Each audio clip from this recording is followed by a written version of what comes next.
ಓಂ ಶ್ರೀ ಗುರು ಬಸವಲಿಂಗಾಯ ನಮಃ. ಶ್ರೀ ಬಸವ ಟಿವಿ, ಇದು ಸಂಸ್ಕಾರದ ಬೆಳಕು. ಎಲ್ಲರಿಗೂ ಶರಣಾರ್ಥಿ. ಸಾಧಕರ ಜೊತೆಯಲ್ಲಿ ಕಾರ್ಯಕ್ರಮಕ್ಕೆ ತಮ್ಮೆಲ್ಲರಿಗೂ ಆತ್ಮೀಯವಾದಂತಹ ಸ್ವಾಗತ. ಇಂದಿನ ಅತಿಥಿಗಳು ಶ್ರೀಮತಿ ಜಿ ಮನೋರಮಾ ಅವರು. ಅವರನ್ನು ಕಾರ್ಯಕ್ರಮಕ್ಕೆ ಬರಮಾಡಿಕೊಳ್ಳೋಣ. ಮೇಡಮ್ ನಮಸ್ಕಾರ, ಹಾಗೆ ಕಾರ್ಯಕ್ರಮಕ್ಕೆ ಆತ್ಮೀಯವಾದಂತಹ ಸ್ವಾಗತ.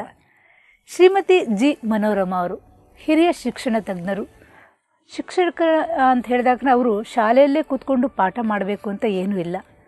ಅದರ ಹೊರಗಡೆ ಇದ್ದು ಸಹ ಶಿಕ್ಷಣ ಕ್ಷೇತ್ರದಲ್ಲಿ ಬಹಳಷ್ಟು ಸಾಧನೆಯನ್ನು ಮಾಡಬಹುದು ಅನ್ನೋದಕ್ಕೆ ಜಿ ಮನೋರಮಾ ಅವರೇ ಒಂದು ಅತ್ಯುತ್ತಮವಾದಂಥ ಉದಾಹರಣೆ. ಹಾಗೆ ನೋಡಿದ್ರೆ ವೃತ್ತಿಯಲ್ಲಿ ಅವರು ಕೆನರಾ ಬ್ಯಾಂಕ್ನಲ್ಲಿ ಕೆಲಸ ಮಾಡ್ತಾಯಿದ್ರು. ಬ್ಯಾಂಕ್ನಲ್ಲಿ ಅಕೌಂಟ್ಸು ಮತ್ತು ಕ್ಯಾಶು, ಈ ಫೈಲ್ಗಳ ಮಧ್ಯೆ ಅವರು ಕಳೆದು ಹೋಗಲಿಲ್ಲ. ಯಾವಾಗಲೂ ಶಿಕ್ಷಣ ಕ್ಷೇತ್ರದಲ್ಲಿ ವಿದ್ಯಾರ್ಥಿಗಳಿಗೆ ಏನಾದರೂ ಒಂದು ಹೊಸದನ್ನು ಕೊಡಬೇಕು ಅನ್ನುವಂತಹ ಹಂಬಲ, ತುಡಿತ ಅವರಲ್ಲಿತ್ತು. ಆ ಕಾರಣಕ್ಕಾಗಿ SSLCಯಲ್ಲಿ ಪರ್ಸಂಟೇಜ್ ಆಫ್ ಪಾಸಿಂಗ್ ಅದು ಹೆಚ್ಚಾಗಬೇಕು, ವಿದ್ಯಾರ್ಥಿಗಳು ಹೆಚ್ಚು ಹೆಚ್ಚು ಅಂಕಗಳನ್ನು ಪಡ್ಕೊಳ್ಬೇಕು ಅನ್ನುವಂತಹ ಮಹತ್ವಾಕಾಂಕ್ಷೆಯಿಂದ ಪುಸ್ತಕಗಳನ್ನು ಅವರು ಬರೀತಾರೆ. ಅದನ್ನು ಶಿಕ್ಷಣ ಇಲಾಖೆಗೆ ಕೊಡ್ತಾರೆ. ಅಲ್ಲಿ DDP ಆಗಲಿ ಅಥವಾ ಶಿಕ್ಷಣ ಸಚಿವರು ಆ ಪುಸ್ತಕಗಳನ್ನು ಭಾಳಷ್ಟು ಇಷ್ಟಪಟ್ಟು ಶಿಕ್ಷಣ ಇಲಾಖೆಗಳಿಂದ ಅವರ ಪುಸ್ತಕಗಳಿಗೆ ಬೇಡಿಕೆ ಹೆಚ್ಚಾಗುತ್ತೆ. ಮತ್ತು ಇದುವರೆಗೂ ಸುಮಾರು 1000ಕ್ಕೂ ಹೆಚ್ಚು ವೇದಿಕೆಗಳಲ್ಲಿ ಅವರು ಕಾರ್ಯಕ್ರಮಗಳನ್ನು, ಉಪನ್ಯಾಸಗಳನ್ನು ನೀಡಿದ್ದಾರೆ. ಸಾವಿರಾರು ವಿದ್ಯಾರ್ಥಿಗಳ ಜೊತೆ ಸಂವಾದ ಮಾಡಿದ್ದಾರೆ. ವಿದ್ಯಾರ್ಥಿಗಳಲ್ಲಿರುವಂತಹ ವೀಕ್ನೆಸ್ಗಳನ್ನು ಯಾವ ರೀತಿ ಅವರು ಹೊರಗಡೆ ಬರಬೇಕು, ಹೆಚ್ಚು ಅಂಕಗಳನ್ನು ಪಡೆಯುವುದರ ಮೂಲಕ ಒಳ್ಳೆಯ ಸಮಾಜವನ್ನು ಯಾವ ರೀತಿ ತಾವು ನಿರ್ಮಾಣ ಮಾಡ್ಬೋದು ಅನ್ನುವಂಥ ವಿಚಾರದ ಬಗ್ಗೆ ಉಪನ್ಯಾಸಗಳನ್ನು ನೀಡ್ತಾರೆ. ಆಕಾಶವಾಣಿ, ದೂರದರ್ಶನದಲ್ಲಿ ಇವರ ಉಪನ್ಯಾಸಗಳು, TV9, ದೂರದರ್ಶನ, ಹೀಗೆ ಹಲವಾರು ವೇದಿಕೆಗಳಲ್ಲಿ ಬಹಳ ಉತ್ತಮವಾದಂತಹ ಉಪನ್ಯಾಸಗಳನ್ನು ಶ್ರೀಮತಿ ಮನೋರಮಾ ಅವರು ಈಗಾಗಲೇ ಕೊಟ್ಟಿದ್ದಾರೆ. ಅವರ ಮತ್ತೊಂದು ಆಸಕ್ತಿ ಅಂತಂದರೆ ಆಧ್ಯಾತ್ಮಿಕ ಕ್ಷೇತ್ರದಲ್ಲಿ ಮನುಷ್ಯ ಯಾವ ರೀತಿಯಾಗಿ ಸುಖಿಯಾಗಿರಬಹುದು, ಸಂತೋಷವಾಗಿ ತಾನಿರಬಹುದು, ತನಗೇನು ಬೇಕು, ಈ ಒಂದು ಪ್ರಶ್ನೆಯನ್ನು ನಾವು ಯಾವಾಗಲೂ ಮಾಡ್ಕೋತಾನೆ ಇರ್ತೀವಿ. ಅಂತಹ ವಿಚಾರದಲ್ಲಿ ಶ್ರೀಮತಿ ಮನೋರಮಾ ಅವರು ಬರೆದಿರುವಂತಹ ಪುಸ್ತಕಗಳನ್ನು ನಾವೇನಾದರೂ ಓದಿದ್ರೆ ಯಾವುದೇ ವ್ಯಕ್ತಿ ಸಂತೋಷವನ್ನು ಹುಡ್ಕೊಂಡು ಹೋಗಲ್ಲ, ಎಲ್ಲಿ ಇರ್ತಾನೋ ಅಲ್ಲೇ ಸಂತೋಷವಾಗಿರ್ತಾನೆ. ಅಂತಹ ಒಂದು ದೊಡ್ಡ ಒಂದು ವೇದಾಂತ ಅವರದ್ದು. ಈ ಎಲ್ಲ ವಿಚಾರಗಳನ್ನು ಇದನ್ನು ನಾವು ಅವ್ರ ಜೊತೆ ಮಾತಾಡ್ತಾ ಚರ್ಚೆ ಮಾಡೋಣ. ಬನ್ನಿ, ಕಾರ್ಯಕ್ರಮವನ್ನು ಆರಂಭ ಮಾಡೋಣ. ಮೇಡಮ್ ಅವರೇ, ನಾನು ಕೇಳಿದ ಹಾಗೆ ತಮ್ಮದು ಅತ್ಯಂತ ಒಂದು ಕಡು ಬಡತನದ ಕುಟುಂಬ. ತಮ್ಮ ತಂದೆ ತಾಯಿಯವರಾಗಲಿ, ತಮ್ಮ ಒಂದು ಕುಟುಂಬದ ಹಿನ್ನೆಲೆಯನ್ನು ನಾವು ನೋಡಿದಾಗ ಬಹುಶಃ ಒಂದು ಊಟಕ್ಕೂ ಒಂದು ಕಾಲದಲ್ಲಿ ಕಷ್ಟ ಇದ್ದು ಅಂತ ಯಾವುದೋ ಒಂದು ಕಡೆ ತಾವು ಉಪನ್ಯಾಸದಲ್ಲಿ ತಾವು ಹೇಳಿದ್ದೀರಿ. ಇಂತಹ ಕಡು ಬಡತನದಲ್ಲೂ ತಾವು ಯಾವತ್ತೂ ವಿದ್ಯೆಯಿಂದ ದೂರ ಆಗಲಿಲ್ಲ.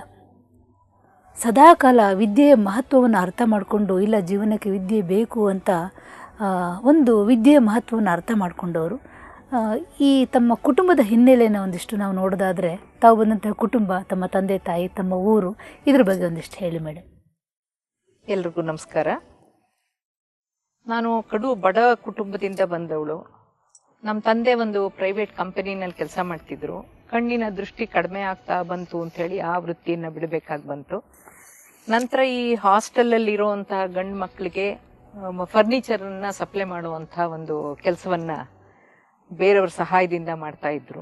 ದೃಷ್ಟಿ ಇನ್ನೂ ಸ್ವಲ್ಪ ಕಡಿಮೆ ಆಗ್ತಾ ಬಂದಾಗ ನಾವು ನಮ್ಮ ತಂದೆ ಜೊತೆ ಸೈಕಲಲ್ಲಿ ಮಂಚ, ಟೇಬಲ್ಲು ಕಟ್ಕೊಂಡು ಹೋಗಿ ರೂಮ್ಗಳಿಗೆ ಹಾಕಿ ಎಲ್ಲ ಬರ್ತಿದ್ವಿ. ಯಾಕೆಂದ್ರೆ ನಾವು 3 ಜನ ಹೆಣ್ಮಕ್ಳು. ಅಲ್ಲ, ಹೆಣ್ಮಕ್ಳು ಸೈಕಲಲ್ಲಿ ಮಂಚ, ನಮ್ಮ ತಂದೆ ಸೈಕಲ್ ತಳ್ಳೋದು, ನಾವ್ ಹಿಂದ್ಗಡೆ ಮಂಚ ಹಗ್ಗ ಹಾಕಿ ಕಟ್ಟಿದ್ರೆ ಬೀಳ್ದಂಗೆ ಹಿಡ್ಕೊಂಡು ಹೋಗಿ ಅವ್ರು ಮೆಟ್ಲು ಹತ್ತಕ್ ಕಾಣಲ್ಲ ಅಂದಾಗ ಸ್ವಲ್ಪ ಎಡವುತ್ತಾರೆ ಅಂದಾಗ ಜೊತೆಗೆ ಸಪೋರ್ಟಿವ್ ಆಗಿರೋದು. ಆ ತರ ನಮ್ಮ ತಂದೆ ಪೂರ್ತಿ ಅವರು ಏನ್ ಮಾಡ್ತಾರೋ ಅದಕ್ಕೆಲ್ಲ ಸಹಾಯಕವಾಗಿ ನಾನು ನಿಂತ್ಕೊಳ್ತಾ ಇದ್ದೆ.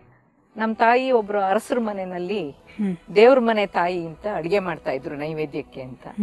ಸೊ ಅವ್ರು ಮಾಡ್ಕೊಂಡ್ ಬಂದು ಅವ್ರು ಏನಾರ ತಂದ್ರೆ ನಮ್ಗೆ ಊಟ, ನಮ್ಗೆ ಇಷ್ಟ ಹೊತ್ತಿಗೆ ಊಟ ತಿಂಡಿ ಅಂತ ಗೊತ್ತಿಲ್ಲ. ಯಾವಾಗ ಏನಿರುತ್ತೋ ತಿನ್ನೋದು, ತಿಂಡಿ ಇದ್ರೆ ಸುಮ್ಮನೆ ಕೂತಿರೋದು, ಅಷ್ಟೇ ನಮಗ್ ಗೊತ್ತಿದ್ದಿತ್ತು. ಹಾಗಾಗಿ ಸರ್ಕಾರಿ ಶಾಲೆನಲ್ಲೇ ನಾವು ಸೇರ್ಕೊಂಡ್ರು ಕೂಡ ಮಿಡಲ್ ಕ್ಲಾಸಿಗೆ ಬಂದಾಗ ಶಾಲೆಗಳು ಬದಲು ಮಾಡ್ಬೇಕಾಗಿ ಬಂತು. ಅದಾದ್ಮೇಲೆ 7ನೇ ಕ್ಲಾಸ್ ಹಂಗೂ ಹಿಂಗೂ ಕಷ್ಟಪಟ್ಟು ನಾವು 3 ಜನ ಅಕ್ಕ ತಂಗಿರು ವಿದ್ಯಾಭ್ಯಾಸ ಅಲ್ಲಿವರೆಗೂ ಮುಂದುವರ್ಸಿದ್ವಿ. ದುಡ್ಡಿಲ್ಲ, 8ನೇ ಕ್ಲಾಸಿಗೆ ಸೇರ್ಸಕ್ ಆಗಲ್ಲ ಅಂತ ನಾನು ಸುಮ್ನೆ ಮನೇಲೆ ಕೂತಿದ್ದೆ. ಅಷ್ಟೊತ್ತಿಗೆ ಮೈಸೂರಿನಲ್ಲಿ ಡೆಮಾನ್ಸ್ಟ್ರೇಷನ್ ಮಲ್ಟಿಪರ್ಪಸ್ ಸ್ಕೂಲ್ ಅಂತ 1964ನೇ ಇಸ್ವಿನಲ್ಲಿ ಪ್ರಾರಂಭ ಆದಾಗ ಅವರು ಪ್ಯಾಂಫ್ಲೆಟ್ ಎಲ್ಲ ಹಿಡ್ಕೊಂಡು ಬಂದು ಈ ತರ ಶಾಲೆಗೆ ಸೇರ್ಸ್ಕೊಳ್ಳಿ ಅಂತ ಹೇಳಿ ನಮ್ಮ ಅಂಗಡಿಗೂ ಬಂದು ಒಂದು ಬಳೆ ಅಂಗಡಿ ಇಟ್ಕೊಂಡು ಹಿಂಗೋ ಮ್ಯಾನೇಜ್ ಮಾಡ್ತಿದ್ರು ನಮ್ಮ ತಾಯಿ. ಸೊ ಆಗ ಬಂದು ಕೇಳಿದಾಗ ನಮ್ಮ ತಂದೆ ಹೇಳಿದ್ರು, ನನ್ನ ಹತ್ರ ತಿಂಗಳಿಗೆ ಫೀಸ್ ಕೊಡೋಕ್ಕಿಲ್ಲಪ್ಪ, ನನ್ನ ಕಣ್ಣಿಗೆ ತೊಂದರೆ, ದೃಷ್ಟಿಗೆ ತೊಂದರೆ, ಹಾಗಾಗಿ ಏನೋ ಒಂದು ಸರ್ಕ್ಯುಲೇಟಿಂಗ್ ಲೈಬ್ರರಿ ಇಟ್ಕೊಂಡಿದ್ವಿ, ಹರ್ಕಲ್ ಪುಸ್ತಕ ಮುರ್ಕಲ್ ಬಳೆ ಇಟ್ಕೊಂಡು ವ್ಯಾಪಾರ ಮಾಡ್ತಿದ್ವಿ, ನಮ್ಮ ಕೈಲಿ ಆಗಲ್ಲಪ್ಪ ಅಂದ್ರು. ಆವಾಗ ನಾವು ಮಾತಾಡ್ತೀನಿ ಸರ್ ಮ್ಯಾನೇಜ್ಮೆಂಟ್ ಹತ್ರ ಅಂತ ಹೇಳಿ, ಮಕ್ಕಳು ತುಂಬಾ ಜಾಣರು, ಆದ್ರೆ ಏನ್ ಮಾಡ್ಲಿ ಓದ್ಸಕ್ ದುಡ್ಡಿಲ್ಲ ಅಂದಾಗ ಕರ್ಕೊಂಡು ಹೋಗಿ ನಮ್ಮನ್ನ ಅವರು ಪರಿಚಯ ಮಾಡಿಸಿ ಪುವರ್ ಫಂಡ್ ಇಂದ ಪುಸ್ತಕ ಬರೀ 4 ರೂಪಾಯಿ ದುಡ್ಡು ಇಸ್ಕೊಂಡು ನನಗೆ ನಮ್ಮ ಅಕ್ಕನಿಗೆ ಆ ಡೆಮಾನ್ಸ್ಟ್ರೇಷನ್ ಮಲ್ಟಿಪರ್ಪಸ್ ಸ್ಕೂಲ್ CBSE ಸಿಲೆಬಸ್ಗೆ ನಮ್ಮನ್ನ ಸೇರಿಸ್ಕೊಂಡ್ರು. ಯೂನಿಫಾರ್ಮ್ ಪೂರ್ ಫಂಡ್ ಇಂದ ಕೊಟ್ರು, ಪುಸ್ತಕಗಳನ್ನು ಕೊಟ್ರು. ಅಂದ್ರೆ ಫಸ್ಟ್ ಇಯರ್ ಆದ್ರಿಂದ ಎಲ್ಲಾ ತರಹ ಸಹಕಾರ ಕೊಟ್ಟು ಸೇರಿಸಿದ್ರು. ಆಮೇಲೆ ಯೂನಿಫಾರ್ಮ್ ಮತ್ತೆ ಹೊಲ್ಸ್ಕೊಳಕ್ಕೆಲ್ಲ ದುಡ್ಡಿಲ್ಲ. ಹಾಗಾಗಿ ನಮ್ಮ ಸ್ನೇಹಿತರು ಪ್ರೀಮಿಯರ್ ಸ್ಟುಡಿಯೋ ಲೋಕೇಶ್ವರಿ ಅವ್ರು ಹಾಕಿ ಅವ್ರು ಹೊಸ ಹೊಸ ಬಟ್ಟೆ ಹಾಕೊಂಡಾಗ ಅವ್ರು ಕೊಟ್ಟ ಹಳೆಯ ಬಟ್ಟೆಗಳ ಯೂನಿಫಾರ್ಮ್ ನಂಗೆ 4 ವರ್ಷದ ಯೂನಿಫಾರ್ಮ್ ಆಯ್ತು, ನನಗೆ ನಮ್ಮ ಅಕ್ಕನಿಗೆ. ಆ ತರಹ ಬಹಳ ಕಷ್ಟದಲ್ಲಿ ವಿದ್ಯಾಭ್ಯಾಸ ಮಾಡಿದ್ವಿ. ಅಲ್ಲೇ CBSE ಆದ್ರಿಂದ 8th 9th 10th 11th ಅಂತ ಕಂಪ್ಲೀಟ್ ಆಗೋಯ್ತು. ಪೂರ್ ಫಂಡ್ ಅಲ್ಲೇ ತುಂಬಾ ಒಳ್ಳೆ ಟೀಚರ್ಸ್. ಕನ್ನಡ ಮೀಡಿಯಂ ಅಲ್ಲಿ 7ನೇ ಕ್ಲಾಸ್ ವರ್ಗು ಓದ್ಬಿಟ್ಟು CBSE ಹೋಗ್ಬಿಟ್ಟು ಇಂಗ್ಲಿಷ್ ಬರ್ತಾ ಇಲ್ಲ, ಎಲ್ಲ ಹಿಂದಿ ಜಾಸ್ತಿ ಅರ್ಥ ಆಗ್ತಿಲ್ಲ, ಇಷ್ಟಿಷ್ಟು ದಪ್ಪ ಪುಸ್ತಕ ಓದಕ್ಕಾಗ್ತಿಲ್ಲ. ಮತ್ತೆ ಮಧ್ಯಾಹ್ನ ಬೆಳಗ್ಗೆ ಹೋದ್ರೆ 5 ಕಿಲೋಮೀಟರ್ ಮನೆಯಿಂದ ಮೈಸೂರಲ್ಲಿ 5 ಕಿಲೋಮೀಟರ್ ನಡ್ಕೊಂಡು ಹೋಗ್ಬೇಕು, ಸ್ಕೂಲ್ ಆದ್ಮೇಲೆ 5 ಕಿಲೋಮೀಟರ್ ನಡ್ಕೊಂಡು ಬರ್ಬೇಕು. 5 ಪೈಸಾ ಕೊಟ್ರೆ ಒಂದ್ ಬಸ್ ಅಲ್ಲಿ 1 ರಾರಿ ಹೋಗ್ಬಹುದಾಗಿತ್ತು. ಈ ತರ ಕೆಲವು ದಿವಸ ಹಾಗೂ ಮ್ಯಾನೇಜ್ ಮಾಡಿದ್ವಿ. ಹಾಗೆ ಡಬ್ಬಿಗೆ ತಗೊಂಡು ಹೋಗಕ್ ಮನೆಯಲ್ಲಿ ಏನೂ ಇಲ್ಲ, ಹಾಗಾಗಿ ಹಾಗೆ ಹೋಗೋದು. ಸೊ ನಾನು ಕ್ಲಾಸಲ್ಲಿ ಸ್ಕೂಲಲ್ಲಿ ಲಂಚ್ ಪೀರಿಯಡ್ ಅಲ್ಲಿ ಬಿದ್ಬಿಡೋದು, ಇದರ ಲಾಸ್ಟ್ ಪೀರಿಯಡ್ ಸ್ಪೋರ್ಟ್ಸ್ ಪೀರಿಯಡ್ ಇರುತ್ತೆ ಅಲ್ಲಿ ಬಿದ್ಬಿಡೋದು, ಇಲ್ಲ ಪ್ರೇಯರ್ ಹಾಲ್ ಅಲ್ಲಿ ಅನ್ಕಾನ್ಶಿಯಸ್ ಆಗೋದು ಸರ್ವೇ ಸಾಮಾನ್ಯ ಆಗೋಯ್ತು. ಆವಾಗ ಕೇಳಿದ್ರು, ಯಾಕೆ ಯಾವಾಗ ನೋಡಿದ್ರು ಬೀಳ್ತಾ ಇರ್ತೀಯಲ್ಲ ಅಂತ. ಗೊತ್ತಿಲ್ಲ ಮಿಸ್ ಅಂದೆ. ಏನ್ ತಿಂದೆ ಅಂದ್ರು, ಏನು ತಿಂದಿಲ್ಲ ಅಂದ್ರೆ, ಏನು ತರ್ತಿಲ್ವಾ ಅಂದ್ರು, ಇಲ್ಲ ಅಂದೆ. ಯಾಕೆ ತರಲ್ಲ ಅಂದ್ರು, ತರಕ್ಕೇನು ಇಲ್ಲ ಮಿಸ್ ಅಂದ್. ಆಗ ಇವ ಹೊತ್ತಲ್ಲಿ ನೆನಪಿಸ್ಕೋಬೇಕು, ಕಾವೇರಮ್ಮ ಅನ್ನೋ ಟೀಚರ್ ಪ್ರತಿದಿನ ಡಬ್ಬಿ ತಂದು 1 ಚಪಾತಿ 1 ರೊಟ್ಟಿ ಈ ತರ ಪ್ರತಿದಿನ ನನಗೆ ಕೊಟ್ಟು ಇಂಗ್ಲಿಷ್ ಅಲ್ಲಿ ವಾಟ್ ಈಸ್ ಯುವರ್ ಫಾದರ್ ಅಂತ ಫಸ್ಟ್ ಡೇ ಕೇಳಿದ್ರು. ನಮ್ಮಪ್ಪ ಗಂಡ್ಸು, ಆದ್ರೆ ಹೇಳೋದ್ ಹೇಗೆ ಇಂಗ್ಲಿಷ್ ಅಲ್ಲಿ, ಅಷ್ಟು ಇಂಗ್ಲಿಷ್ ಗೊತ್ತಿಲ್ಲ. ಆಗ ಸ್ವಲ್ಪ ಓದೋದ್ ಯಾವ ಮೀಡಿಯಂ ಅಲ್ಲಿ ಓದಿದೀಯಮ್ಮ ಅಂದ್ರು.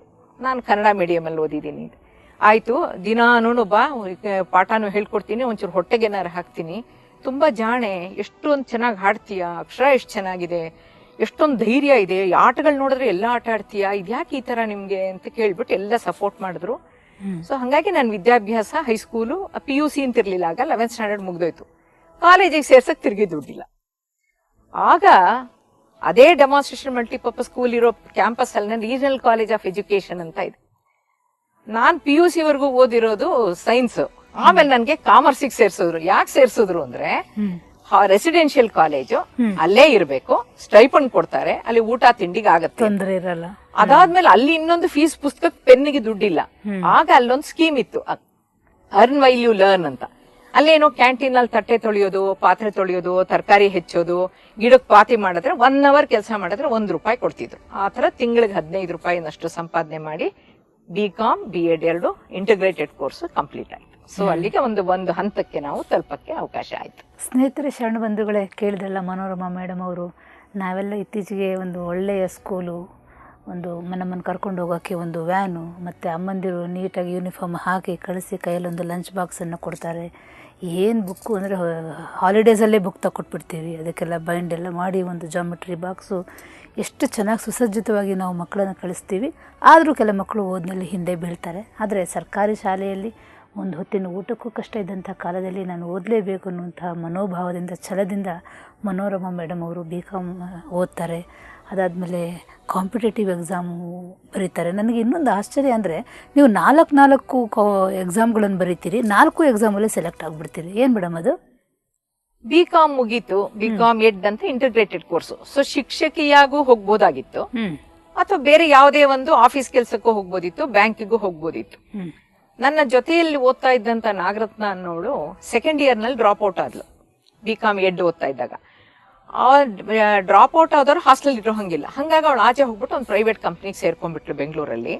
ನಾನು BCom Ed ಮುಗಿಸಿದ ಮೇಲೆ ತಕ್ಷಣ ನನಗೆ ಮೈಸೂರಿಗೆ ಬಂದಾಗ ಹೇಳಿದ್ಲು, ನೋಡು ಓದಿದ ತಕ್ಷಣ ನಿಮ್ಮ ಮನೇಲಿ ಎಷ್ಟು ಕಷ್ಟ ಊಟ ತಿಂಡಿಗೆ ಅಂತ ನನಗೆ ಗೊತ್ತು. ಫಸ್ಟ್ ಟೈಮ್ ನಾನು ಹೊಟ್ಟೆ ತುಂಬಾ ತಿಂದಿರೋದು 3 ಹೊತ್ತು ತಿನ್ಬೋದು ಅಂತ ಗೊತ್ತಾಗಿದ್ದೆ ನಾನು BComಗೆ ಸೇರಿದ್ಮೇಲೆ. ಅಲ್ಲಿವರೆಗೂ ಗೊತ್ತೇ ಇರ್ಲಿಲ್ಲ ನನಗೆ. ವಿದ್ಯಾಭ್ಯಾಸ ಮುಗಿದ ತಕ್ಷಣ ಕರ್ಕೊಂಡು ಹೋದ್ಲು ಬೆಂಗಳೂರಿಗೆ. ಜೆತ್ತಿ ಇಂಡಸ್ಟ್ರೀಸ್ ಅಲ್ಲಿ ಕೆಲಸ ಮಾಡ್ತಿದ್ಲು. ಇನ್ನೊಂದು ಪ್ರೈವೇಟ್ ಅದಕ್ಕೆ ಲಿಂಕ್ ಇದ್ದಂತ ಒಂದು ಸಣ್ಣದು ಒಂದೇ ಡಬ್ಬದ ಅಂಗಡಿ ತರದ್ದು ಒಂದು ಆಫೀಸು, ಅಲ್ಲಿ ಟೈಪಿಸ್ಟ್ ಕಮ್ ಕ್ಲರ್ಕ್ ಆಗಿ ಸೇರಿಸ್ಬಿಟ್ಟು 150 ರೂಪಾಯಿ ಸಂಬಳಕ್ಕೆ ವ್ಯವಸ್ಥೆ ಮಾಡಿದ್ಲು. ನಮ್ಮನೇಲೇ ಇರು, ನಿಮ್ಮನೆ ತರನೇ ನಮ್ಮನೇನು ಬಡತನ, ಹಾಗಾಗಿ ಅಡ್ಜಸ್ಟ್ ಆಗುತ್ತೆ ಇರು ಅಂತ. ಸರಿ, ಅವ್ರ ಮನೆಯಲ್ಲೇ ಇಟ್ಕೊಂಡು ನನಗೆ ಕಳ್ಸಕ್ ಶುರು ಮಾಡಿದ್ಲು. JC ರೋಡ್ ಹತ್ರ SJP ರೋಡಲ್ಲಿ ದಿನಾನು SJP ರೋಡ್ ಹತ್ರ ಬಂದು ನಿಂತ್ಕೊಂಡು JC ರೋಡಲ್ಲಿ ಟೌನ್ ಹಾಲ್ ಎದುರುಗಡೆ ಅಲ್ಲಿ ಕೆನರಾ ಬ್ಯಾಂಕ್ ಹೆಡ್ ಆಫೀಸ್ 5 ಮಹಡಿ ಹೆಡ್ ಆಫೀಸ್. ಹೌದು. ನಾನು ಅಲ್ಲಿ ಕೂತ್ಕೊಂಡು ಹಿಂಗ್ ನೋಡಿದ್ರೆ ಎಷ್ಟೊಂದ್ ಜನ ಹೆಂಗಸ್ರು ಇದ್ರೊಳಗಡೆ ಹೋಗ್ತಾರೆ, ಆಚೆ ಬರ್ತಾರೆ. ಇವರೆಲ್ಲ ಇದ್ರೊಳಗಡೆ ಹೆಂಗ್ ಕೆಲ್ಸಕ್ಕೆ ಸೇರ್ಕೊಂಡ್ರು ಯಾವಾಗ್ಲೂ ನನ್ನ ಪ್ರಶ್ನೆ. ಆದ್ರೆ ಈ ಕಡೆಯಿಂದ ಬಸ್ ಬರುತ್ತಾ ಅಂತ ನೋಡೋದು, ರಾಜಾಜಿನಗರಲ್ಲಿ ಇದ್ದಾಗ ಬಸ್ಸಲ್ಲಿ ಕ್ಯೂನ ನಿಂತ್ಕೊಂಡು ಬರೋದು ತುಂಬಾ ಚೆನ್ನಾಗಿತ್ತು ಸಿಸ್ಟಮ್. ಆಗ ನಾನು ಅವ್ರನ್ನೆಲ್ಲ ಕೇಳ್ತಿದ್ದೆ, ನೀವೆಲ್ಲಿ ಕೆಲಸ ಮಾಡ್ತೀರಾ, ನೀವೆಲ್ಲ. ನಾನು ಕೆನರಾ ಬ್ಯಾಂಕ್ ಅಂದ ತಕ್ಷಣ ನನಗೆ ಒಂದು ಒಳ್ಳೆ ಬೆಳಕು ಬಂದಂಗ ಆಗೋಯ್ತು. ನಾನ್ ನೋಡ್ತಿರೋ ಬಿಲ್ಡಿಂಗ್ 5 ಮಹಡಿ ಬಿಲ್ಡಿಂಗು, ಅಲ್ಲೇನ ಕೆಲಸ ಮಾಡೋದು. ಹೌದು, ಹೇಗ್ ಸೇರ್ಕೊಂಡ್ರಿ ಕೆಲ್ಸಕ್ಕೆ, ಟೆಸ್ಟ್ ಬರದ್ರ, ಏನ್ ಮಾಡಿದ್ರಿ? ಅದೇ ತರ ಒಂದ್ 2-3 ಜನ ಬ್ಯಾಂಕ್ ಕೆಲ್ಸಕ್ಕೆ ಸೇರ್ಕೊಂಡ ತಕ್ಷಣ ನೀವು ಸೇರ್ಕೋಬೇಕಾದ್ರೆ ಹೆಂಗ್ ತಯಾರಾದ್ರಿ ಅಂತೆಲ್ಲ ಕೇಳ್ಕೊಂಡು, ಆಮೇಲಿಂದ ಅದಕ್ಕೆ ಸರಿಯಾಗಿ ಬ್ಯಾಂಕಿಂಗ್ ಅಡ್ವರ್ಟೈಸ್ಮೆಂಟ್ಗಳು ಬರ್ತಿತ್ತು. ಇಲ್ಲಿ ಪ್ರೈವೇಟ್ ಅಲ್ಲಿ 150 ರೂಪಾಯಿ ಕೆಲಸ ಮಾಡ್ತಿದ್ದೆ. ದಿನಾ ಬೆಳಗ್ಗೆ ಬಸ್ಸಿಂದ ಇಳಿದಾಗ ಎಷ್ಟು ಚೆನ್ನಾಗಿದೆ ಬಿಲ್ಡಿಂಗು, 5 ಮೈಡಿಯಲ್ಲಿ ಕೆಲಸ ಸಿಕ್ಕರೆ ಎಷ್ಟು ಚೆನ್ನಾಗಿರುತ್ತೆ ಅಂತ ಸಕಾರಾತ್ಮಕ ಅಷ್ಟೇ, ಸಿಕ್ಕಲ್ಲ ಅಂತಿಲ್ಲ. ಸಾಯಂಕಾಲ ಬಸ್ ಇವಾಗ ಈ ಕಡೆ ಸಿಟಿ ಮಾರ್ಕೆಟ್ ಕಡೆ ನೋಡೋದು, ಬಸ್ ಬರ್ತಾ ಇದೆ, ಇಲ್ಲ ಅಂದ್ರೆ ಕೆನರಾ ಬ್ಯಾಂಕ್ ಬಿಲ್ಡಿಂಗ್, ಇಷ್ಟೇ ನೋಡ್ತಾ ಇದ್ದೆ ನಾನು.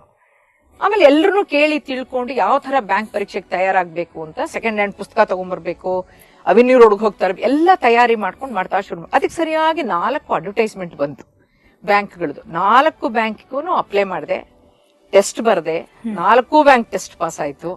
ಇಂಟರ್ವ್ಯೂಗೆ ಹೋದೆ, ಇಂಟರ್ವ್ಯೂನಲ್ಲೂ ಪಾಸ್ ಆಯ್ತು. 4 ಬ್ಯಾಂಕಿಂದ ಆರ್ಡರ್ಸ್ ಬಂತು. ಅಲ್ಲ, ನಾವೆಲ್ಲ ಕಾಂಪಿಟೇಟಿವ್ ಎಕ್ಸಾಮ್ ಅಂತಂದರೆ ಒಂದು ಎಕ್ಸಾಮ್ ಬರೆದು ಒಂದು ಕಡೆ ಸೆಲೆಕ್ಟ್ ಆಗೋದೇ ಬಹಳ ಕಷ್ಟ. ತುಂಬ ವರ್ಷ ಪ್ರಯತ್ನ ಮಾಡಿದ್ರೂ ಒಂದು ಕಡೆ ಸೆಲೆಕ್ಟ್ ಆಗಲ್ಲ. ಈಗ ಮೇಡಮ್ ಅವರು 4 ಎಕ್ಸಾಮ್ ಬರೀತಾರೆ, 4 ಬ್ಯಾಂಕಲ್ಲಿ ಸೆಲೆಕ್ಟ್ ಆಗ್ತಾರೆ. ನಿಜವಾಗ್ಲೂ ಇದು ನಿಮ್ಮ ಹಾರ್ಡ್ ವರ್ಕಿಗೆ ಸಿಕ್ಕಂತ ಪ್ರತಿ. 2 ಪ್ರೊಬೇಷನರಿ ಆಫೀಸರ್ಸ್ ಪೋಸ್ಟ್ ಸಿಕ್ತು, 2 ಕ್ಲರಿಕಲ್ ಪೋಸ್ಟ್ ಸಿಕ್ತು. ನಾನು ಆರ್ಡರ್ಸ್ ಎಲ್ಲ ತಗೊಂಡು ನಮ್ಮ ಮೈಸೂರಿಗೆ ಹೋಗ್ಬಿಟ್ಟು ನಮ್ಮ ತಂದೆಗೆ ಹೇಳೋದು ಅಷ್ಟೊಂದು ಇದಿರಲಿಲ್ಲ. ಅದಕ್ಕೆ ಮುಂಚೆ ಒಂದು ಅನಾಹುತ ಆಗೋಯ್ತು ನಮ್ಮ ಮನೆಯಲ್ಲಿ. ನಾನು 8ನೇ ಕ್ಲಾಸ್ ಓದ್ತಾ ಇರುವಾಗ ನಮ್ಮ ತಂದೆ ಕನ್ನಡಕ ಚೇಂಜ್ ಮಾಡ್ಸಕ್ಕೆ KR ಹಾಸ್ಪಿಟ್ಲಿಗೆ ಹೋದ್ರು. ಆಗ ಆವತ್ತಿನ ಔಟ್ ಪೇಷಂಟ್ಸ್ 13 ಜನ. ಅಷ್ಟು ಜನಕ್ಕೂ ಅಲ್ಲಿ ವಾರ್ಡ್ ಬಾಯ್ ಏನೊಂದು ಡ್ರಾಪ್ಸ್ ಹಾಕ್ತಾನೋ ಅದ್ರಲ್ಲಿ ಏನೋ ಆಸಿಡ್ ಹಾಕಿ ಆವತ್ತಿನ ಔಟ್ ಪೇಷಂಟ್ ಅಲ್ಲಿ ಬಂದಿದ್ದು 13 ಜನಕ್ಕೂ ಕಣ್ಣು ಹೊಟ್ಟೋಯ್ತು. 13 ಜನಕ್ಕೂ ಕಣ್ಣು ಹೊಟ್ಟೆ ಹೋಯ್ತು. ನಮ್ಮ ತಂದೆಗೆ ಅಲ್ಪ ಸ್ವಲ್ಪ ಕಾಣ್ತಿತ್ತು, ಓಡಾಡುವಾಗ ಎಡಬೋರು, ಪೂರ್ತಿ ಕಣ್ಣೆ ಹೊರಟೆ ಹೋಯ್ತು. ಹಂಗ ಹೋಗಿದ್ರಿಂದ ಅವ್ರಿಗೆ ಮನೆಯಲ್ಲಿ ಇರುತ್ತಾ ನಮ್ಮ ತಾಯಿ ದಿನ ಅವ್ರ ಕೈ ಇಟ್ಕೊಂಡೋಗಿ ಬಳೆ ಅಂಗಡಿನಲ್ಲಿ ವ್ಯಾಪಾರ ಮಾಡಿ 4 ಸಂಪಾದನೆ ಮಾಡ್ಕೊಂಬಂದು ಅಕ್ಕಿ ತಗೊಂಬಂದು ಸಾಯಂಕಾಲ ಊಟ ನಮ್ಮ ಮನೆಯಲ್ಲಿ ಆ ತರ ಇತ್ತು. ಸೊ ಇಲ್ಲಿ ಕೆಲ್ಸಕ್ಕೆ ನನಗೇನಾದ್ರೆ ಹೆಂಗಾರ ಕೆಲ್ಸಕ್ಕೆ ಸೇರ್ಕೊಂಡು ನಮ್ಮ ಅಪ್ಪ ಅಮ್ಮಂಗೆ ಹೊಟ್ಟೆ ತುಂಬಾ ಊಟ ಹಾಕ್ಬೇಕು ಅಷ್ಟೇ ನನ್ನ ಉದ್ದೇಶ, ಇನ್ನೇನು ಇರ್ಲಿಲ್ಲ. ಆಗ 4 ಆರ್ಡರ್ ಬಂದಿದ್ದನ್ನ ತಗೊಂಡು ಮೈಸೂರಿಗೆ ಬಂದು ನಮ್ಮ ತಂದೆಗೆ ಹೇಳ್ದೆ, ಅಣ್ಣ ಈ ತರದಲ್ಲಿ ಇಲ್ಲಿ ಕೆಲಸ ಸಿಕ್ಕಿದೆ, ಇಲ್ಲ ಆಫೀಸರ್ ಅಂತ ಸಿಕ್ಕಿದೆ, ಎಲ್ಲ ಓದ್ದೆ. ಊರು ಎಲ್ಲಿ ಸಿಕ್ಕಿದ್ಯಮ್ಮ ನೋಡು ಒಂದು. ಗೊತ್ತಾಗ್ಲೇ ಇಲ್ಲ, ಹೆಸರೇ ಗೊತ್ತಾಗ್ಲಿಲ್ಲ.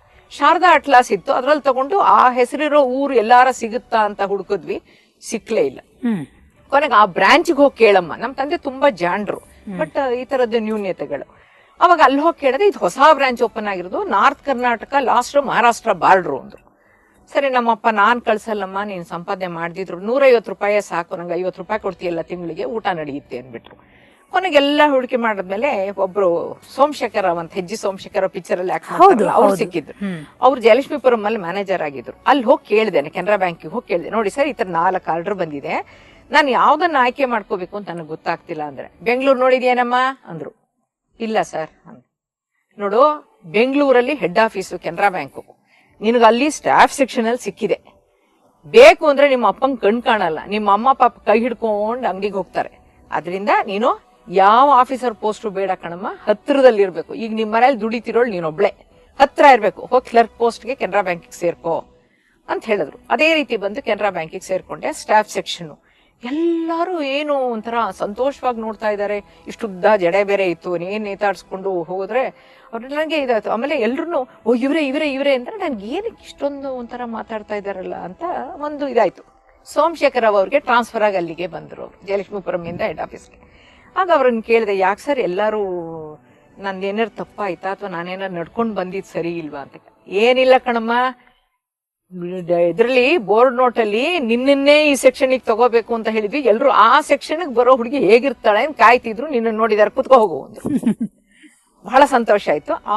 ಏನಕ್ಕೆ ನೋಡ್ತಾ ಇದ್ರು ಅಂದ್ರೆ, ಆ ವರ್ಷ 48,000 ಜನ ಬರ್ದಿದ್ ಪರೀಕ್ಷೆಯಲ್ಲಿ ನಾನು ಬ್ಯಾಂಕಿಂಗ್ ಟೆಸ್ಟ್ ಅಲ್ಲಿ ಆ ಬ್ಯಾಂಕ್ ಅಲ್ಲಿ 7ನೇ ರ್ಯಾಂಕು, ಇಂಟರ್ವ್ಯೂ ನಲ್ಲಿ ಟಾಪರ್.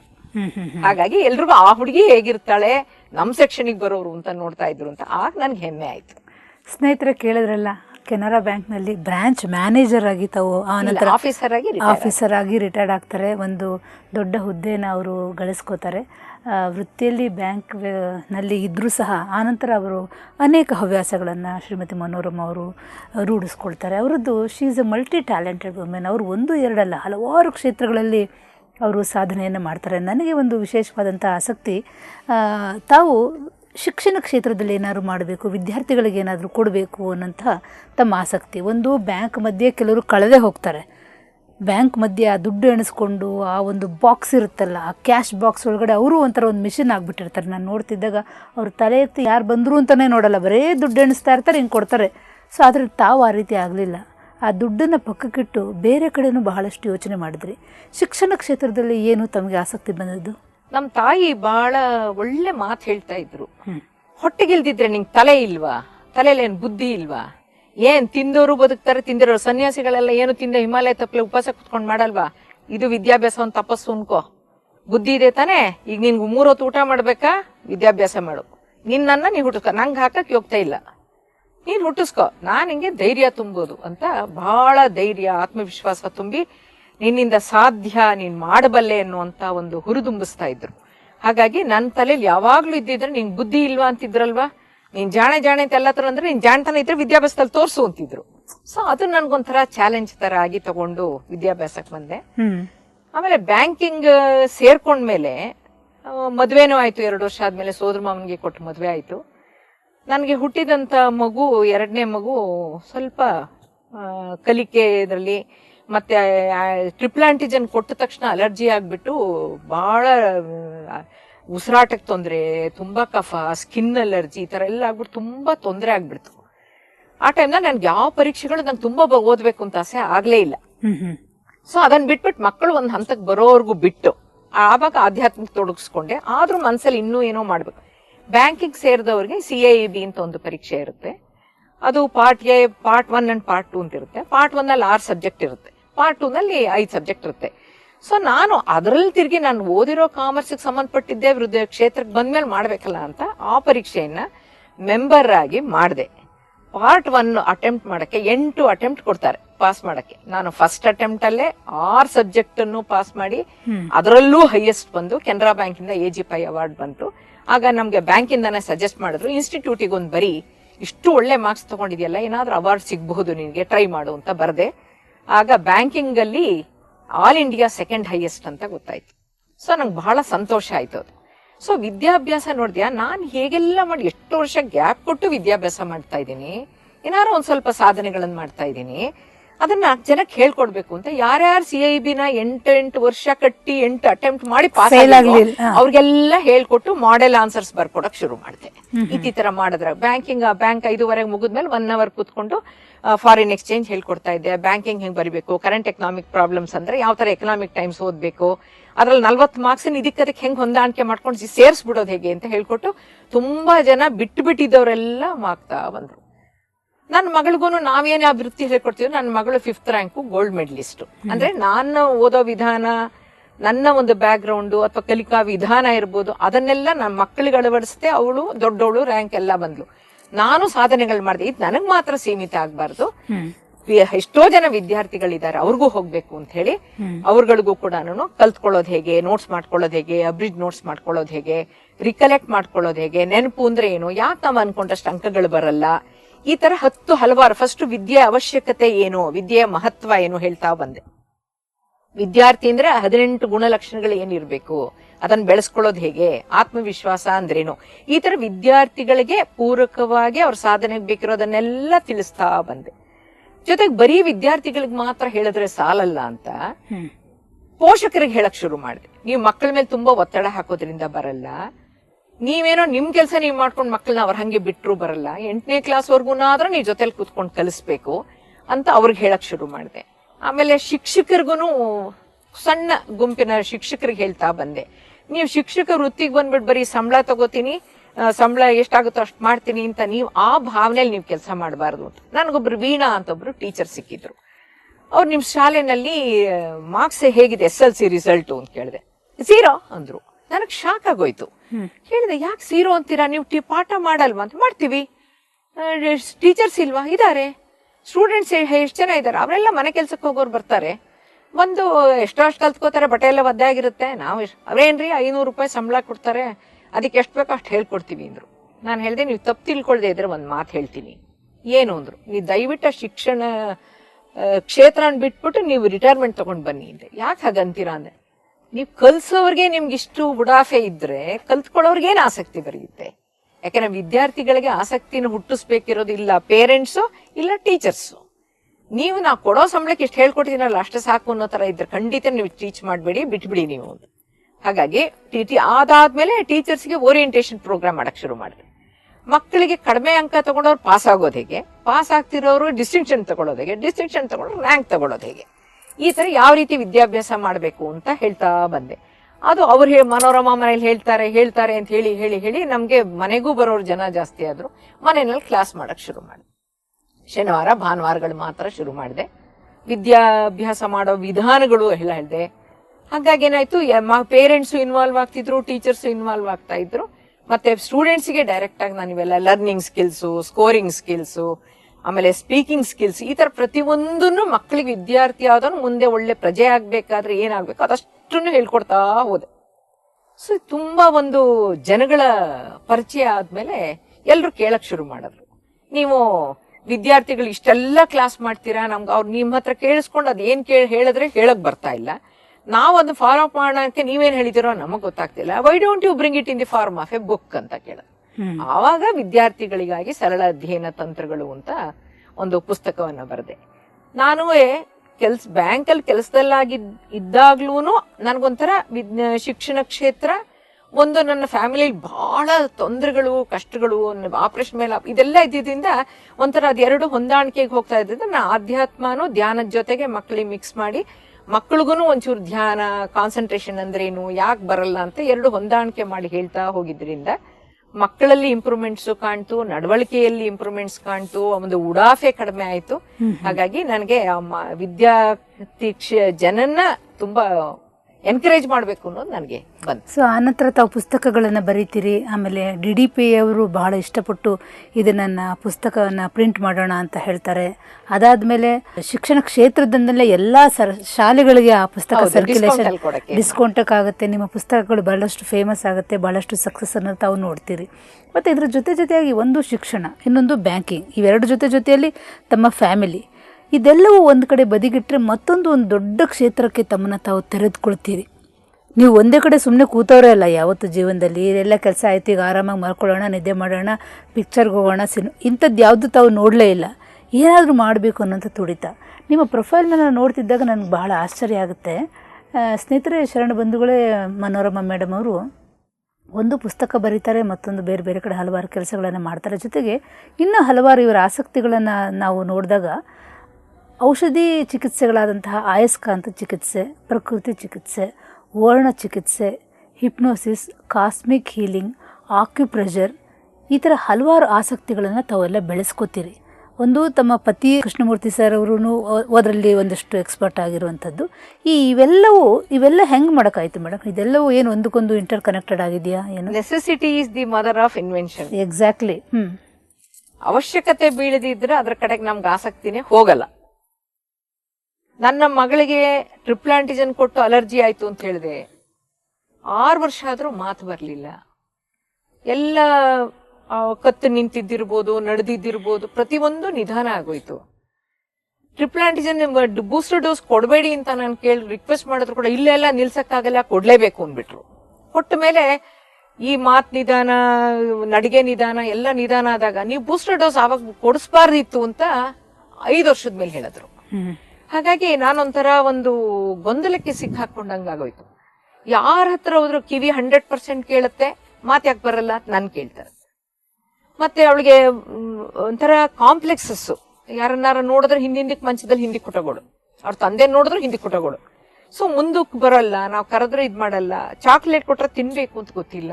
ಈ ತರದ್ದು ನೋಡ್ಬಿಟ್ಟು ಏನಪ್ಪ ಈ ಮಗು ಈ ತರ ಆಗೋಯ್ತಲ್ಲ, ಏನ್ ಹಿಂಸೆ ಆಗುತ್ತೋ ಹೇಳ್ಕೊಳಕ್ಕೂ ಆಗ್ತಾ ಇಲ್ವಲ್ಲ ಅಂತ ಆದಾಗ ಈ ಔಷಧೇತರ ಚಿಕಿತ್ಸಾ ಪದ್ಧತಿಗಳ ವಿಧಾನದ ಕಡೆಗೆ ಹೋದೆ.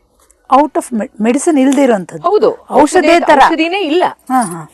ಹಾಗಾಗಿ ಅದ್ರ ಜೊತೆಗೆ ನನಗೂನು 1988ನೇ ಇಸ್ವಿನಲ್ಲಿ ಸರ್ವಿಕಲ್ ಸ್ಪಾಂಡಿಲೈಟಿಸ್ ಅಂತಾಗಿ, ಲಂಬರ್ ಸ್ಪಾಂಡಿಲೈಟಿಸ್ ಅಂತಾಗಿ 2 ಕೈ 2 ಕಾಲು ನಿತ್ರಾಣ ಆಗೋಯ್ತು. ಹಾಸಿಗೆಲ್ ಮಲಗೆ ಇರಬೇಕು, ಕಾಲು ಈ ಕಡೆಗೆ ಇಡ್ಬೇಕು, ಯಾರಾದ್ರೂ ಕಾಲು ಎತ್ತಿಡ್ಬೇಕು. ನಂಗೆ ತಲೆ ಬಾಚ್ಕೊಳಕ್ಕಾಗಲ್ಲ, ಪಿನ್ ಏನು ಮಾಡ್ಕೊಳಕ್ಕಾಗಲ್ಲ, ಕೈ ಸ್ಪೂನ್ ಹಿಡ್ಕೊಳಕ್ಕಾಗಲ್ಲ. ಸೊ ಅಂತ ಒಂದು ಸ್ಥಿತಿ ಬಂದಾಗ ನಮ್ ಚಿಕ್ಕಮ್ಮ ಮೈಸೂರಿಂದ ಒಂದು ಅಡ್ರೆಸ್ ಕಳ್ಸ್ಕೊಟ್ರು. ಬೆಂಗಳೂರು ಅಶೋಕ ಪಿಲ್ಲರ್ ಹತ್ರ ಒಬ್ರಿದ್ದಾರೆ, ನಮ್ಮ ಕೊಲಿಗೊಬ್ರಿಗೆ ಇವರಿಂದ ನಡಿಯಕ್ ಆಗ್ತಿರ್ಲಿಲ್ಲ, ಬಿದ್ದೋಗಿದ್ರು 2 ಕಾಲೂನು, ಈಗ ಸರಿಯಾಗಿ ನಡೀತಾ ಇದ್ದಾರೆ, ಕೋಲಿ ಇಟ್ಕೊಳ್ತಾರೆ, ಹೋಗಿ ತೋರ್ಸು ಅಂತ ಒಂದು ಕಳ್ಸಿದ್ರು. ಸೊ ಹುಡ್ಕೊಂಡು ಹೋಗಿ ತೋರಿಸಿ ಅವರು ಟ್ರೀಟ್ಮೆಂಟ್ ಕೊಟ್ರು. ಆ ಟ್ರೀಟ್ಮೆಂಟ್ ಏನು ಅಂತ ನಾನು ಕಂಡಿಲ್ಲ, ಕೇಳಿಲ್ಲ, ನಂಗೆ ಏನು ಗೊತ್ತಿಲ್ಲ. ಅವ್ರು ಟ್ರೀಟ್ಮೆಂಟ್ ಕೊಡ್ತಾರೆ, ಒಂದು 2 ನಿಮಿಷ ಟ್ರೀಟ್ಮೆಂಟ್ ಕೊಡೋರು, ಅರ್ಧ ಗಂಟೆ ವಾಕಿಂಗ್ ಮಾಡ್ಕೊಂಡ್ ಬರ್ಬೇಕು, ತಿರ್ಗಿ ಏನೋ ಒಂದು ಸೆಟ್ ಮಾಡೋರು, ಕಳ್ಸೋರು. ನನ್ಗೆ ಅದ್ರಲ್ಲಿ ಕುತೂಹಲ, ಏನ್ ಮಾಡ್ತಾ ಇದ್ದಾರೆ ಅಂತ. ಒಂದ್ ದಿವ್ಸ ಕೇಳ್ದೆ, ಡಾಕ್ಟ್ರೇ, when all systems of medicine has failed, homeopathy ಆಯ್ತು, ಟ್ರಾಕ್ಷನ್ ಆಯ್ತು, ಎಕ್ಸಸೈಸ್ ಆಯ್ತು, ಫಿಸಿಯೋಥೆರಪಿ, ಏನೇನಾದ್ರೂ ನನ್ಗೇನು ಕಡಿಮೆ ಆಗಿಲ್ವಲ್ಲ, ನಡಿಯಕ್ಕಾಗಲ್ಲ, ಒಂದ್ ಚಮಚ ಇಟ್ಕೊಳಕ್ಕಾಗಲ್ಲ, ನಿಮ್ಮ ವಿಧಾನದಲ್ಲಿ ಆಗ್ತಿದೆ, ಏನು ವಿಧಾನ ಇದು ನಮ್ಗೆ ಮಾಡ್ತಿರೋದು? ಅವ್ರಿಗೆ ಹೇಳಕ್ ಇಷ್ಟ ಇರ್ಲಿಲ್ಲ. ಇಲ್ಲ, ಇದು ನಾ ಸಿಂಗಪೂರಿಂದ ಕಲ್ತ್ಕೊಂಡ್ ಬಂದಿರೋದು ವಿದ್ಯೆ, ಇದು ನನ್ನ ಮಗನಿಗೆ ಮಾತ್ರ ಮುಡುಪಾಗಿಟ್ಟಿರುವಂತಹದ್ದು, ಇದು ಬಹಳ ಗೌಪ್ಯ ಅಮ್ಮ, ನಿಮ್ಗೆ ವಾಸಿ ಆಗ್ತಿದೆ ಅಲ್ವಾ, ಎಂಜಾಯ್ ಅಂದ್ರು. ನನಗೆ ಕುತೂಹಲ ದಿನದಿಂದ ದಿನಕ್ಕೆ ಹೆಚ್ಚಾಗ್ತಾ ಬಂತು. ಒಂದ್ ದಿವಸ ಪೇಷಂಟ್ಸ್ ರಿಸಲ್ಟ್ ಹೇಗಿತ್ತು? ಇಂಪ್ರೂವ್ಮೆಂಟ್ ಇದೆ, ಅದಕ್ಕೆ ನಂಗೆ ಇದ್ರಲ್ಲಿ ಕುತೂಹಲ, ಆಸಕ್ತಿ. ಯಾಕಂದ್ರೆ when all systems of medicine has failed, ಇದ್ರಲ್ಲಿ ಇಂಪ್ರೂವ್ಮೆಂಟ್ ಅಂದ್ರೆ ಇದು ಏನು ಅಂತ ತಿಳ್ಕೊಬೇಕು. ಅವ್ರು ಹೇಳಲಿಲ್ಲ, ಯಾರು ಇರ್ಲಿಲ್ಲ, ಬೆಂಚ್ ಇತ್ತು, ಇಳಿದ್ ಹತ್ತಿ ನಿಂತ್ಕೊಂಡು ನಾನು ಅದ್ರಲ್ಲಿ ಏನೇನಿದೆಯೋ ಅಕ್ಷರ ಬರ್ಕೊಂಡೆ. ACC ಅಕ್ಯುಪ್ರೆಷರ್ ಬರ್ದಿತ್ತು, ಅದು ಅಕ್ಯುಪ್ರೆಷರ್ ಅಂತ ಹೇಳಕ್ಕೂ ಗೊತ್ತಿಲ್ಲ ನಂಗಾಗ, ಬರ್ಕೊಂಡೆ. ನಮ್ಮ ಮನೆಯವ್ರಿಗೆ ಹೇಳಿದೆ, ನೋಡ್ರಿ ಈ ಅಕ್ಷರಗಳಿರೋಂತ ಪುಸ್ತಕ ಯಾವ್ದಾರ ಪುಸ್ತಕಕ್ಕೆ ಹೋಗಿ, ಗಂಗಾರಾಮ್ ಬುಕ್ ಹೌಸ್ ಬಹಳ ದೊಡ್ಡದು, ಈಗ ಬಿದ್ದೋಯ್ತದು, ಅದ್ರಲ್ಲಿ ಹೋಗಿ ಅದ್ ಏನಿದ್ರೆ ಏನೇನ್ ಪುಸ್ತಕ ಇದ್ರೆ ಎಲ್ಲ ಕೊಂಡ್ಕೊಂಬನ್ನಿ, ಅದೇನೋ ಇದೆ ನೋಡಿ ವಾಸಿ ಆಗ್ತೀರಿ. ಸೊ ಅವ್ರು ಹೋಗಿ ಇಷ್ಟು ಪುಸ್ತಕ ತಂದು ಒಳ್ಳೆ ಪರೀಕ್ಷೆ ಕಟ್ಟದಂಗ್ ಕುತ್ಕೊಂಡು ಓದಿದ್ವಿ. ಆವಾಗ ನಮ್ಗೆ ಅರ್ಥ ಆಯ್ತು ಇದು ಅಕ್ಯುಪ್ರೆಷರ್ ಅಂತ. ಅಷ್ಟೊತ್ತಿಗೇನೋ ಸ್ವಲ್ಪ ಸಮಸ್ಯೆಗಳಾಗಿ ಮೈಸೂರಿಗೆ 60 ದಿನ ಟ್ರೀಟ್ಮೆಂಟ್ ತಗೊಂಡೆ. 90% ಇಂಪ್ರೂವ್ಮೆಂಟ್ ಆಯ್ತು. ನಾನು ಬರೆಯಕ್ಕಾಯ್ತು. ಒಂದು ಸೆಕೆಂಡ್ ಪಾರ್ಟ್ ಒಂದು ಪೇಪರ್ ಬರೆಯೋದಿತ್ತು. ಅವ್ರಿಗೆ ಹೇಳಿದೆ, ನೋಡಿ ಸರ್, ನಾನು ನಾಳೆ ಒಂದು ಪರೀಕ್ಷೆ ಬರೀಬೇಕು, ಆ ಪರೀಕ್ಷೆ ಬರೆದ್ರೆ ಒಂದೇ ಅಟೆಂಪ್ಟ್ ಅಲ್ಲಿ ಅಷ್ಟು ಪರೀಕ್ಷೆನೂ ಬರದೆ ಅಂತಾಗುತ್ತೆ, ನನಗೆ ಫೀಸ್ ವಾಪಸ್ ಬರುತ್ತೆ, ದಯವಿಟ್ಟು ನೀವು ಎಲ್ಲ ಮುಗ್ತೀರೋ ನಂಗೆ ಗೊತ್ತಿಲ್ಲ, ಏನು ಮಾತ್ರ ತಡ್ಕೋತೀನಿ, ನಂಗೆ ನಾಳೆ ಪರೀಕ್ಷೆ ಬರೀಬೇಕು ಅಂದೆ. ತಡ್ಕೋತೀನಮ್ಮ? ಹ್ಞೂ ತಡ್ಕೋತೀನಿ ಸರ್. ಬೆನ್ನಲ್ಲಿ ಒಂದು ಪಾಯಿಂಟ್ ಅಲ್ಲಿ ಪ್ರೆಸ್ ಮಾಡಿದ್ರು. ನೆಕ್ಸ್ಟ್ ಡೇ ಹೋಗಿ ಪರೀಕ್ಷೆ ಬರೆದು ಬಂದ್ಬಿಟ್ಟೆ, ಪಾಸ್ ಆಗೋಯ್ತು. ಸರ್ ಅದು ಮೇಡಮ್ ಅದು ತುಂಬಾ ಪೇನ್ಫುಲ್ ಆಗಿರುತ್ತೆ? ಅದು ಪೇನ್ಫುಲ್ ಸ್ವಲ್ಪ ಇರುತ್ತೆ. ಅದು ಕೈರೋಪ್ರಾಕ್ಟಸಿಸ್ ಅಂತ ಹೇಳಿ ಅಕ್ಯುಪ್ರೆಷರ್ ಅಲ್ಲಿ ಹಲವಾರು ವಿಧಗಳಿದೆ. ಅದರೊಳಗಡೆ ಅಕ್ಯುಪ್ರೆಷರ್ ಅಲ್ಲಿ ಇವರು ನನಗ್ ಮಾಡ್ತಾ ಇದ್ದು ಕೈರೋಪ್ರಾಕ್ಟಸಿಸ್ ಅಂತ. ಅದನ್ನ ಇವರು ನನ್ಗೆ ಅದ್ರ ಹೆಸರು ಹೇಳಿದೆ ಇದ್ರು, ಓದಿದ ವಿಧಾನಗಳಲ್ಲಿ ನನಗೆ ಗೊತ್ತಾಯ್ತು. ಸೊ ಮೈಸೂರಿಗೆ ಟ್ರಾನ್ಸ್ಫರ್ ಆಗೋಯ್ತು. ನಾನು ಯಾವಾಗ ಬೆಳ್ಕೊಳ್ತಾ ಇವ್ರು ಟ್ರೀಟ್ಮೆಂಟ್ ತಗೊಳ್ತಿದ್ದೆ, ಅದು ಹೋಯ್ತು. ಕಲ್ತ್ಕೊಳ್ಬೇಕು ಅಂದ್ರೆ ಯಾರು ಅಂತ ಗೊತ್ತಿಲ್ಲ ಅಂತ ದೇವರಲ್ಲಿ ಬೇಡ್ತಾ ಇದ್ದೆ. ದೇವ್ರಿದಾನೆ ಅಂತ ನನ್ನ ನಂಬಿಕೆಗೆ ಒಂದು ಸತ್ಯ ಸಂಗತಿ. ಮಾರನೇ ದಿನ ಪೇಪರ್ನಲ್ಲಿ ಒಂದು ಅಡ್ವರ್ಟೈಸ್ಮೆಂಟ್, ಪ್ರಕೃತಿ ಜೀವನ ಕೇಂದ್ರ ಮಲ್ಲೇಶ್ವರಂ ಬೆಂಗಳೂರಿನವರು ಶ್ರೀ ಚಾಮುಂಡೇಶ್ವರಿ ಟ್ರಸ್ಟ್ ಮುಖಾಂತರ ಮೈಸೂರಿನಲ್ಲಿ ಅಕ್ಯುಪ್ರೆಷರ್ 3 ದಿವಸದ ಶಿಬಿರ ಅಂತ. ನಮ್ಗೆ ವಾಸಿಯಾಗಿದ್ರೆ ಎಲ್ರಿಗೂ ಕುತೂಹಲ, ಆಸಕ್ತಿ, ಕಲಿಬೇಕು ಅನ್ನೋದು. ನಾನು, ನನ್ನ ದೊಡ್ಡ ಮಗಳು, ನಮ್ಮ ಮನೆಯವರು 3 ಜನ ಹೋಗಿ 3 ದಿವಸದ ಶಿಬಿರನ ಅಟೆಂಡ್ ಮಾಡಿದ್ವಿ. ಅಲ್ಲಿ ಡಾಕ್ಟರ್ ರಘು ಅನ್ನೋರ್ದು, ಭಾಗ್ಯ ಅನ್ನೋರ್ದು ಪರಿಚಯ ಆಯ್ತು ನಮ್ಗೆ. ಅವರು ಮುಂದಕ್ಕೆ ಎಲ್ಲೆಲ್ಲಿ ಶಿಬಿರಗಳು ಮಾಡಿದ್ರು ಅವ್ರ ಜೊತೆ ಹೋಗಕ್ ಶುರು ಮಾಡಿದೆ, ಅಸೋಸಿಯೇಟ್ ಮಾಡ್ಕೊಳಕ್ ಶುರು ಮಾಡಿದೆ. ಕ್ಲಿನಿಕ್ ಅಂದ್ರೆ ಹೇಗೆ ಇರುತ್ತೆ ಅನ್ನೋದನ್ನ ಹೋಗಿ ನೋಡ್ಕೊಂಡ್ ಬಂದೆ. ಅದಾದ್ಮೇಲೆ ಅವ್ರ ಮೂಲಕನೇ ಡಾಕ್ಟರ್ ಜಿತೇನ್ ಭಟ್ ಅಂತ ಬರೋಡಾದವರ ಪರಿಚಯ ಆಯ್ತು. ಅವರು ಕರೆಸಿದ್ರು ಕಾರ್ಯಕ್ರಮಕ್ಕೆ, ಅವ್ರ ಪರಿಚಯ ಆಯ್ತು. ಅವ್ರು ಬರೋಡಾಗ್ ಬನ್ನಿ ಹೇಳ್ಕೊಡ್ತೀನಿ ಅಂದ್ರು. ನಾವು 3 ಜನ ಹೊರಟ್ವಿ. 23 ದಿನ ಹೋಟ್ಲಲ್ಲಿ ಇದ್ಕೊಂಡು ಅಕ್ಯುಪ್ರೆಷರ್ ಕಲ್ತ್ಕೊಂಡ್ವಿ. ಅಕ್ಯುಪ್ರೆಷರ್ ಗ್ಯಾಡ್ಗೆಟ್ಸ್ ಅಂದ್ರೆ ಏನು ಅನ್ನೋದ್ ಬಿಡಿ, ಅಯಸ್ಕಾಂತ ಚಿಕಿತ್ಸೆ, ಮ್ಯಾಗ್ನೆಟೋಥೆರಪಿ ಕಲ್ತ್ಕೊಂಡ್ವಿ. ಅವ್ರ ಹತ್ರನೇ ಕಲರ್ ಥೆರಪಿ ಕಲ್ತ್ಕೊಂಡ್ವಿ. ಬರೋಡಾ, ಹೌದು, ಪ್ರಕೃತಿ ಜೀವನ ಕೇಂದ್ರದ ಮೂಲಕ ಇಷ್ಟು ಪರಿಚಯ ಆಯ್ತು. ಆಮೇಲೆ ಬರೋಡಾದಲ್ಲಿ ಹೋಗಿ 23 ದಿನ ಇವೆಲ್ಲ ಕಲ್ತ್ವಿ. ಅವರ ಅಡ್ವೈಸ್ ಮೇರೆಗೆ ಅಲ್ಲಿ 30 ಅಕ್ಯುಪ್ರೆಷರ್ ಕ್ಲಿನಿಕ್ಗಳಿತ್ತು. ಅಲ್ಲಿಗೆಲ್ಲ ಕಳ್ಸಿದ್ರು, ನಮ್ಮನ್ನ ನೋಡ್ಕೊಂಬನ್ನಿ ಹೋಗಿ ಅಂತ. ಅಲ್ಲೂ ಒಂದೊಂದ್ ದಿನ ಒಂದೊಂದು ಕ್ಲಿನಿಕ್ಗೆಲ್ಲ ಹೋದ್ವಿ. ಸೊ ಅದೆಲ್ಲ ತಿಳ್ಕೊಂಡ್ಮೇಲೆ ನಮ್ಗೆ ಬಹಳ ಒಂಥರ ಧೈರ್ಯ ಬಂತು. ಸಾಧ್ಯ, ಇಷ್ಟೊಂದು ಪಬ್ಲಿಸಿಟಿ ಇದೆ, ಇದಕ್ಕೆ ಎಷ್ಟೊಂದು ಜನ ಉಪಯೋಗಿಸ್ಕೋತಾರೆ ಅಂತ ಬಂದ್ಬಿಟ್ಟು ಮೈಸೂರಿನಲ್ಲಿ ಅಕ್ಯುಪ್ರೆಷರ್ ಚಿಕಿತ್ಸಾ ಕೇಂದ್ರ ಅಂತ ಶುರು ಮಾಡಿದ್ವಿ. ಆಗ ಅವರ ಕ್ಲಿನಿಕ್ ಮಾಡ್ಬೇಕಾದ್ರೆ ನಮ್ಗೆ ಏನಾದ್ರು ಒಂದು ಅರ್ಹತೆ ಇರ್ಬೇಕಲ್ಲ. ಆಗ ಡಾಕ್ಟರ್ ಜಿತೇನ್ ಭಟ್ ಗೈಡ್ ಮಾಡಿದ್ರು. ಅವ್ರ ಮೂಲಕ ಅಕ್ಯುಪ್ರೆಷರ್ ಅಲ್ಲಿ MD ಮಾಡಿದೆ, ರಿಜಿಸ್ಟರ್ಡ್ ಮೆಡಿಕಲ್ ಪ್ರಾಕ್ಟೀಷನರ್ ಅಂತ ಕ್ಲಿನಿಕ್ ಓಪನ್ ಮಾಡಕ್ ಒಂದು ಅರ್ಹತೆ ಪಡ್ಕೊಂಡು ಮಾಡಿದ್ವಿ. ತುಂಬಾ ಚೆನ್ನಾಗಿ ನಡೀತಿತ್ತು. ಎಂತೆಂಥ ಪೇಷಂಟ್ಸು ಅಂದರೆ ಒಂದು ಹೆಜ್ಜೆ ಇಡಕ್ಕಾಗ್ದಿರೋ ಪೇಷಂಟ್ಸು KR ನಗರದವರು ಮೈಸೂರಿಗೆ ಬಂದು ಮನೆ ಮಾಡಿಕೊಂಡು ನಮ್ಮ ಮನೆ ಹತ್ರ ಬೆಳಗ್ಗೆ ಸಾಯಂಕಾಲ ಟ್ರೀಟ್ಮೆಂಟ್ ತಗೊಂಡು ಪೂರ್ತಿ ವಾಸಿಯಾಗಿ ಅವ್ರಿಗೆ ಮದುವೆ ಮಾಡಿದಾಗ ಅವ್ರ ತಾಯಿ ಬಂದು ನಮಗೆ ಕರೆದಿದ್ದು ಹೇಗೆ ಅಂದರೆ, ನಾವು ಹುಡುಗಿಗೆ ಜನ್ಮ ಕೊಟ್ಟಿದ್ದೀವಿ, ನೀವು ಜೀವ ಕೊಟ್ಟಿದ್ದೀರಾ, ಜೀವನ ಕೊಡ್ತಾ ಇದ್ದೀರಾ, ಆ ಹುಡುಗಿಗೆ ಮದುವೆ ಸೆಟ್ಲ್ ಆಗಿದೆ, ನೀವೇ ಬಂದು ಆಶೀರ್ವಾದ, ನಿಮ್ಮ ಆಶೀರ್ವಾದ ಇಲ್ದಿರ ನಾವು ಮದುವೆ ಮಾಡಲ್ಲ. ಆ ಥರ ಹಲವಾರು ಕೇಸಸ್ ಇತ್ತು. ಎಲ್ಲ ತುಂಬ ಚೆನ್ನಾಗಿ ನಡೀತಾ ಇತ್ತು. ಆದರೆ ಪ್ರಜ್ಞಾವಂತರ ಕುತಂತ್ರದಿಂದ ನಾವು ಕ್ಲಿನಿಕ್ ಅನ್ನು ಕ್ಲೋಸ್ ಮಾಡ್ಬೇಕಾಯ್ತು. ಯಾಕಂದ್ರೆ ಅಕ್ಕಪಕ್ಕದ ಸಹಕಾರ ಇಲ್ದಿದ್ರೆ ನಾವೇನು ಮಾಡೋಕ್ಕಾಗಲ್ಲ. ಬ್ಯಾಂಕಿಂದ ಬಂದು 6:30 ಬಂದು 11 ಗಂಟೆವರೆಗೂ ಟ್ರೀಟ್ಮೆಂಟ್ ಕೊಡ್ತಿದ್ದೆ.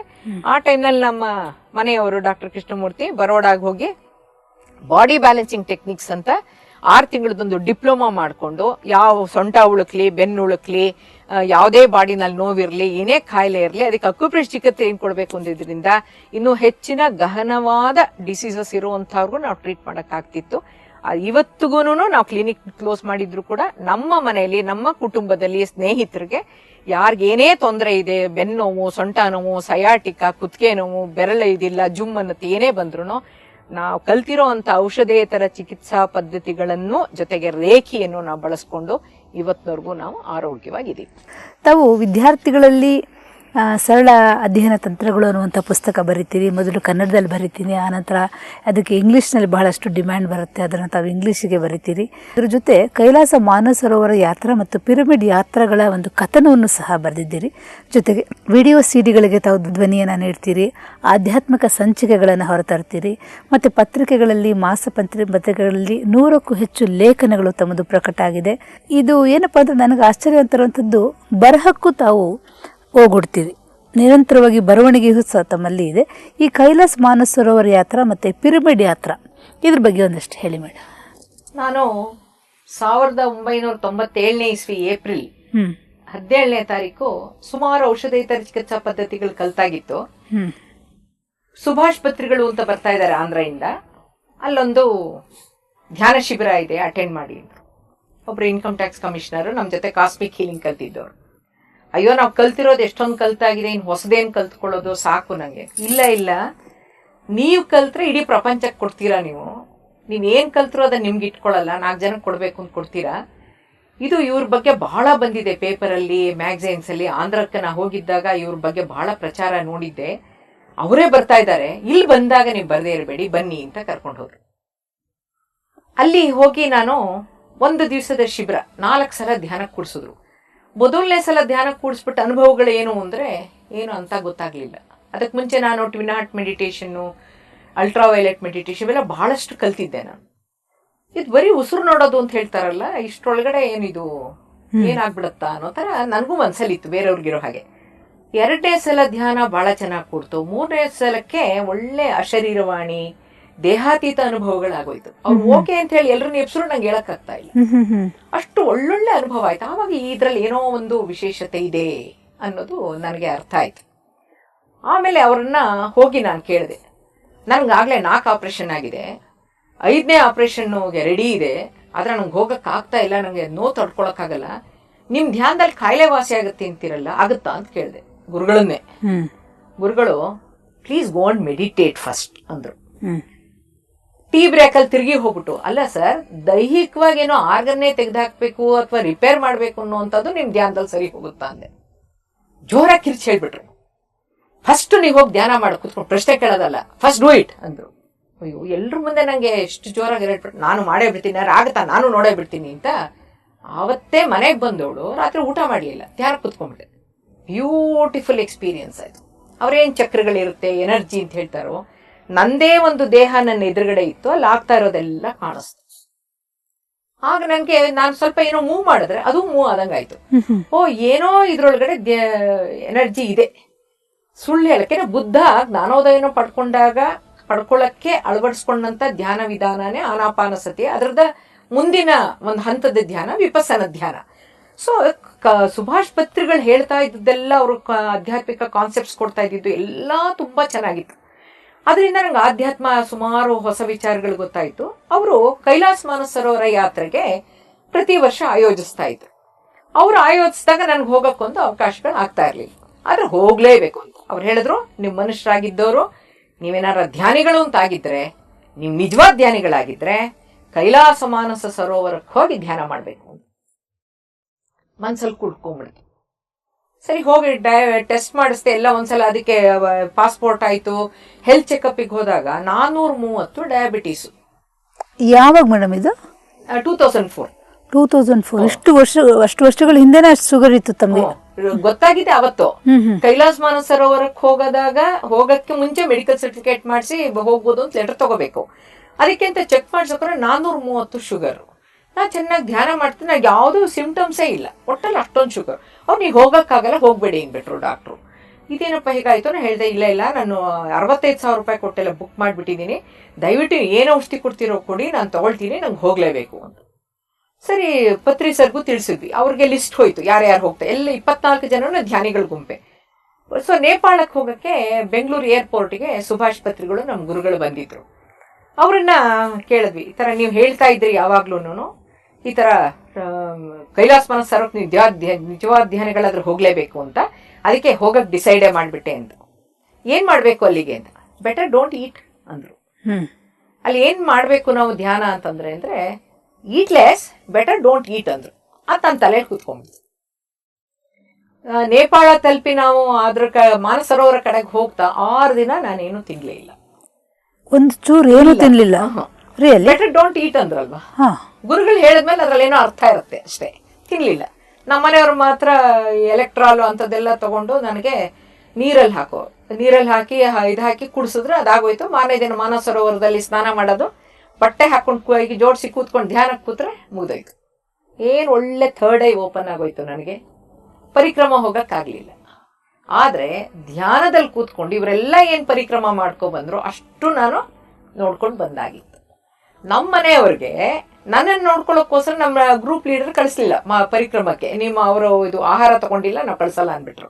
ನಮ್ಮ ಮನೆಯವ್ರಿಗೆ ಇಬ್ರು ಒಳ್ಳೆ ಧ್ಯಾನಿಗಳು. ನಾವು ಶಿವನೇ ಬಲಗೈಯಲ್ಲಿ ಕೈ ಹಿಡ್ಕೊಂಡು ಬೆಟ್ ಹಿಡ್ಕೊಂಡು ಪೂರ್ತಿ ಪರಿಕ್ರಮ ಮಾಡ್ಕೊಂಡು ಯಾಕೆ ಬೇಜಾರು ಮಾಡ್ಕೊತೀವಿ, ಆಯ್ತಲ್ಲ ಕೂತ್ಕೊ ಅಂತ ಅವ್ರಿಗೂ ಆಯ್ತು. ನೇಪಾಳ ವಾಪಸ್ 6 ದಿನ ಆದ್ಮೇಲೆ ತಲುಪೋವರೆಗೂ ನನ್ಗೆ ಇಷ್ಟು ದಪ್ಪ ನೀಲಿಯಾಗೇನೋ ಒಂದು ಬಲ್ಬ್ ಇದ್ದಂಗೆ ಕಣ್ಮುಚ್ಚಿದ್ರು ಪ್ರತಿಯೊಂದು ಒಂದು ಸಣ್ಣ ಸೂಕ್ಷ್ಮದ್ದು ನನಗೆ ಕಾಣುತ್ತೆ. ಥರ್ಡ್ ಐ ಅಂತೇನು ಹೇಳ್ತಾರೋ ಅದು.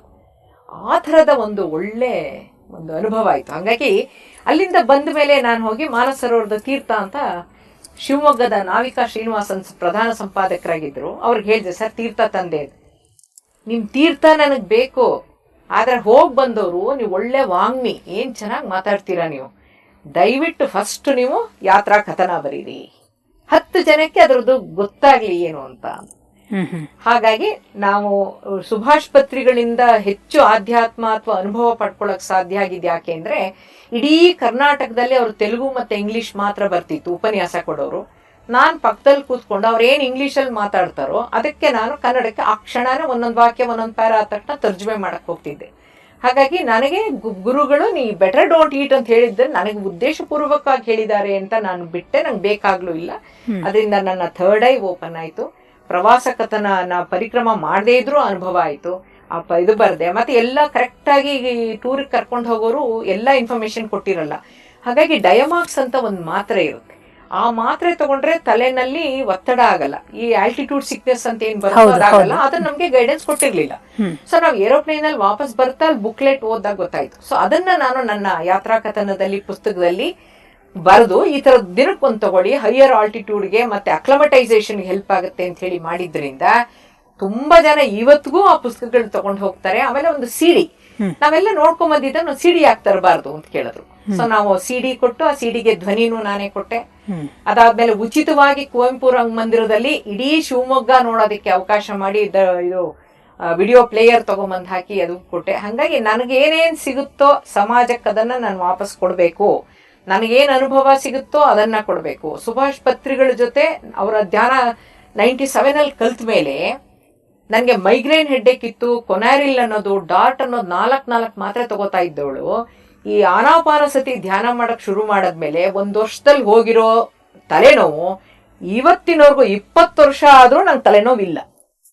ಸ್ನೇಹಿತರೆ, ಶರಣ ಬಂಧುಗಳ ಕೇಳಿದ್ರಲ್ಲ, ಮನೋರಮ ಅವರು ಮಾನಸ ಸರೋವರಕ್ಕೆ ಹೋಗಬೇಕು ಅಂತ ನಿಶ್ಚಯ ಮಾಡ್ತಾರೆ. ಗುರುಗಳು ಹೇಳ್ತಾರೆ ಡೋಂಟ್ ಈಟ್, ಏನು ತಿನ್ನಬೇಡ ಅಂತ. 6 ದಿನಗಳ ಕಾಲ ಅತ್ಯಂತ ಏನೋ ಒಂದು ನೀರು ಬರೀ ನೀರನ್ನು ಕುಡ್ಕೊಂಡು ಅದಕ್ಕೇನೋ ಒಂಚೂರು ಪೌಡರ್ ಹಾಕ್ಕೊಂಡು ಅದರಲ್ಲಿ ಮಾನಸ ಸರೋವರ ಯಾತ್ರೆ ಅಂತ ಕಠಿಣವಾದಂತಹ ಯಾತ್ರೆಯನ್ನು ಮುಗಿಸ್ಕೊಂಡು ಬರ್ತಾರೆ. ಆಗ ಅವರಿಗೆ 430 ಶುಗರ್ ಲೆವೆಲ್ ಇರುತ್ತೆ. ಅದು ಸಕ್ಸಸ್ಫುಲ್ಲಾಗಿ ಹೋಗಿ ಆರೋಗ್ಯವಾಗಿ ಬರ್ತಾರೆ. ಅಲ್ಲಿಂದ ಇಲ್ಲಿವರೆಗೂ ಸುಮಾರು 15-16 ವರ್ಷಗಳನ್ನು ಕಳೆದರೂ ಸಹ ಅತ್ಯಂತ ಆರೋಗ್ಯಪೂರ್ಣವಾದಂಥ, ನೀವೇ ನೋಡ್ತಿರ್ಬೋದು ಅವರ ಧ್ವನಿಯಲ್ಲಿ ಅಂತ ಕಾನ್ಫಿಡೆನ್ಸ್ ಇದೆ, ಅವರ ಬಾಡಿ ಲ್ಯಾಂಗ್ವೇಜು ಮತ್ತು ಒಂದು ಅವ್ರ ಬಗ್ಗೆ ಅವ್ರಿಗಿರುವಂಥ ಕಾನ್ಫಿಡೆನ್ಸು, ಇದೆಲ್ಲ ನಮಗೆ ನಿಜವಾಗ್ಲೂ ಒಂದು ಪಾಠ ಆಗುತ್ತೆ.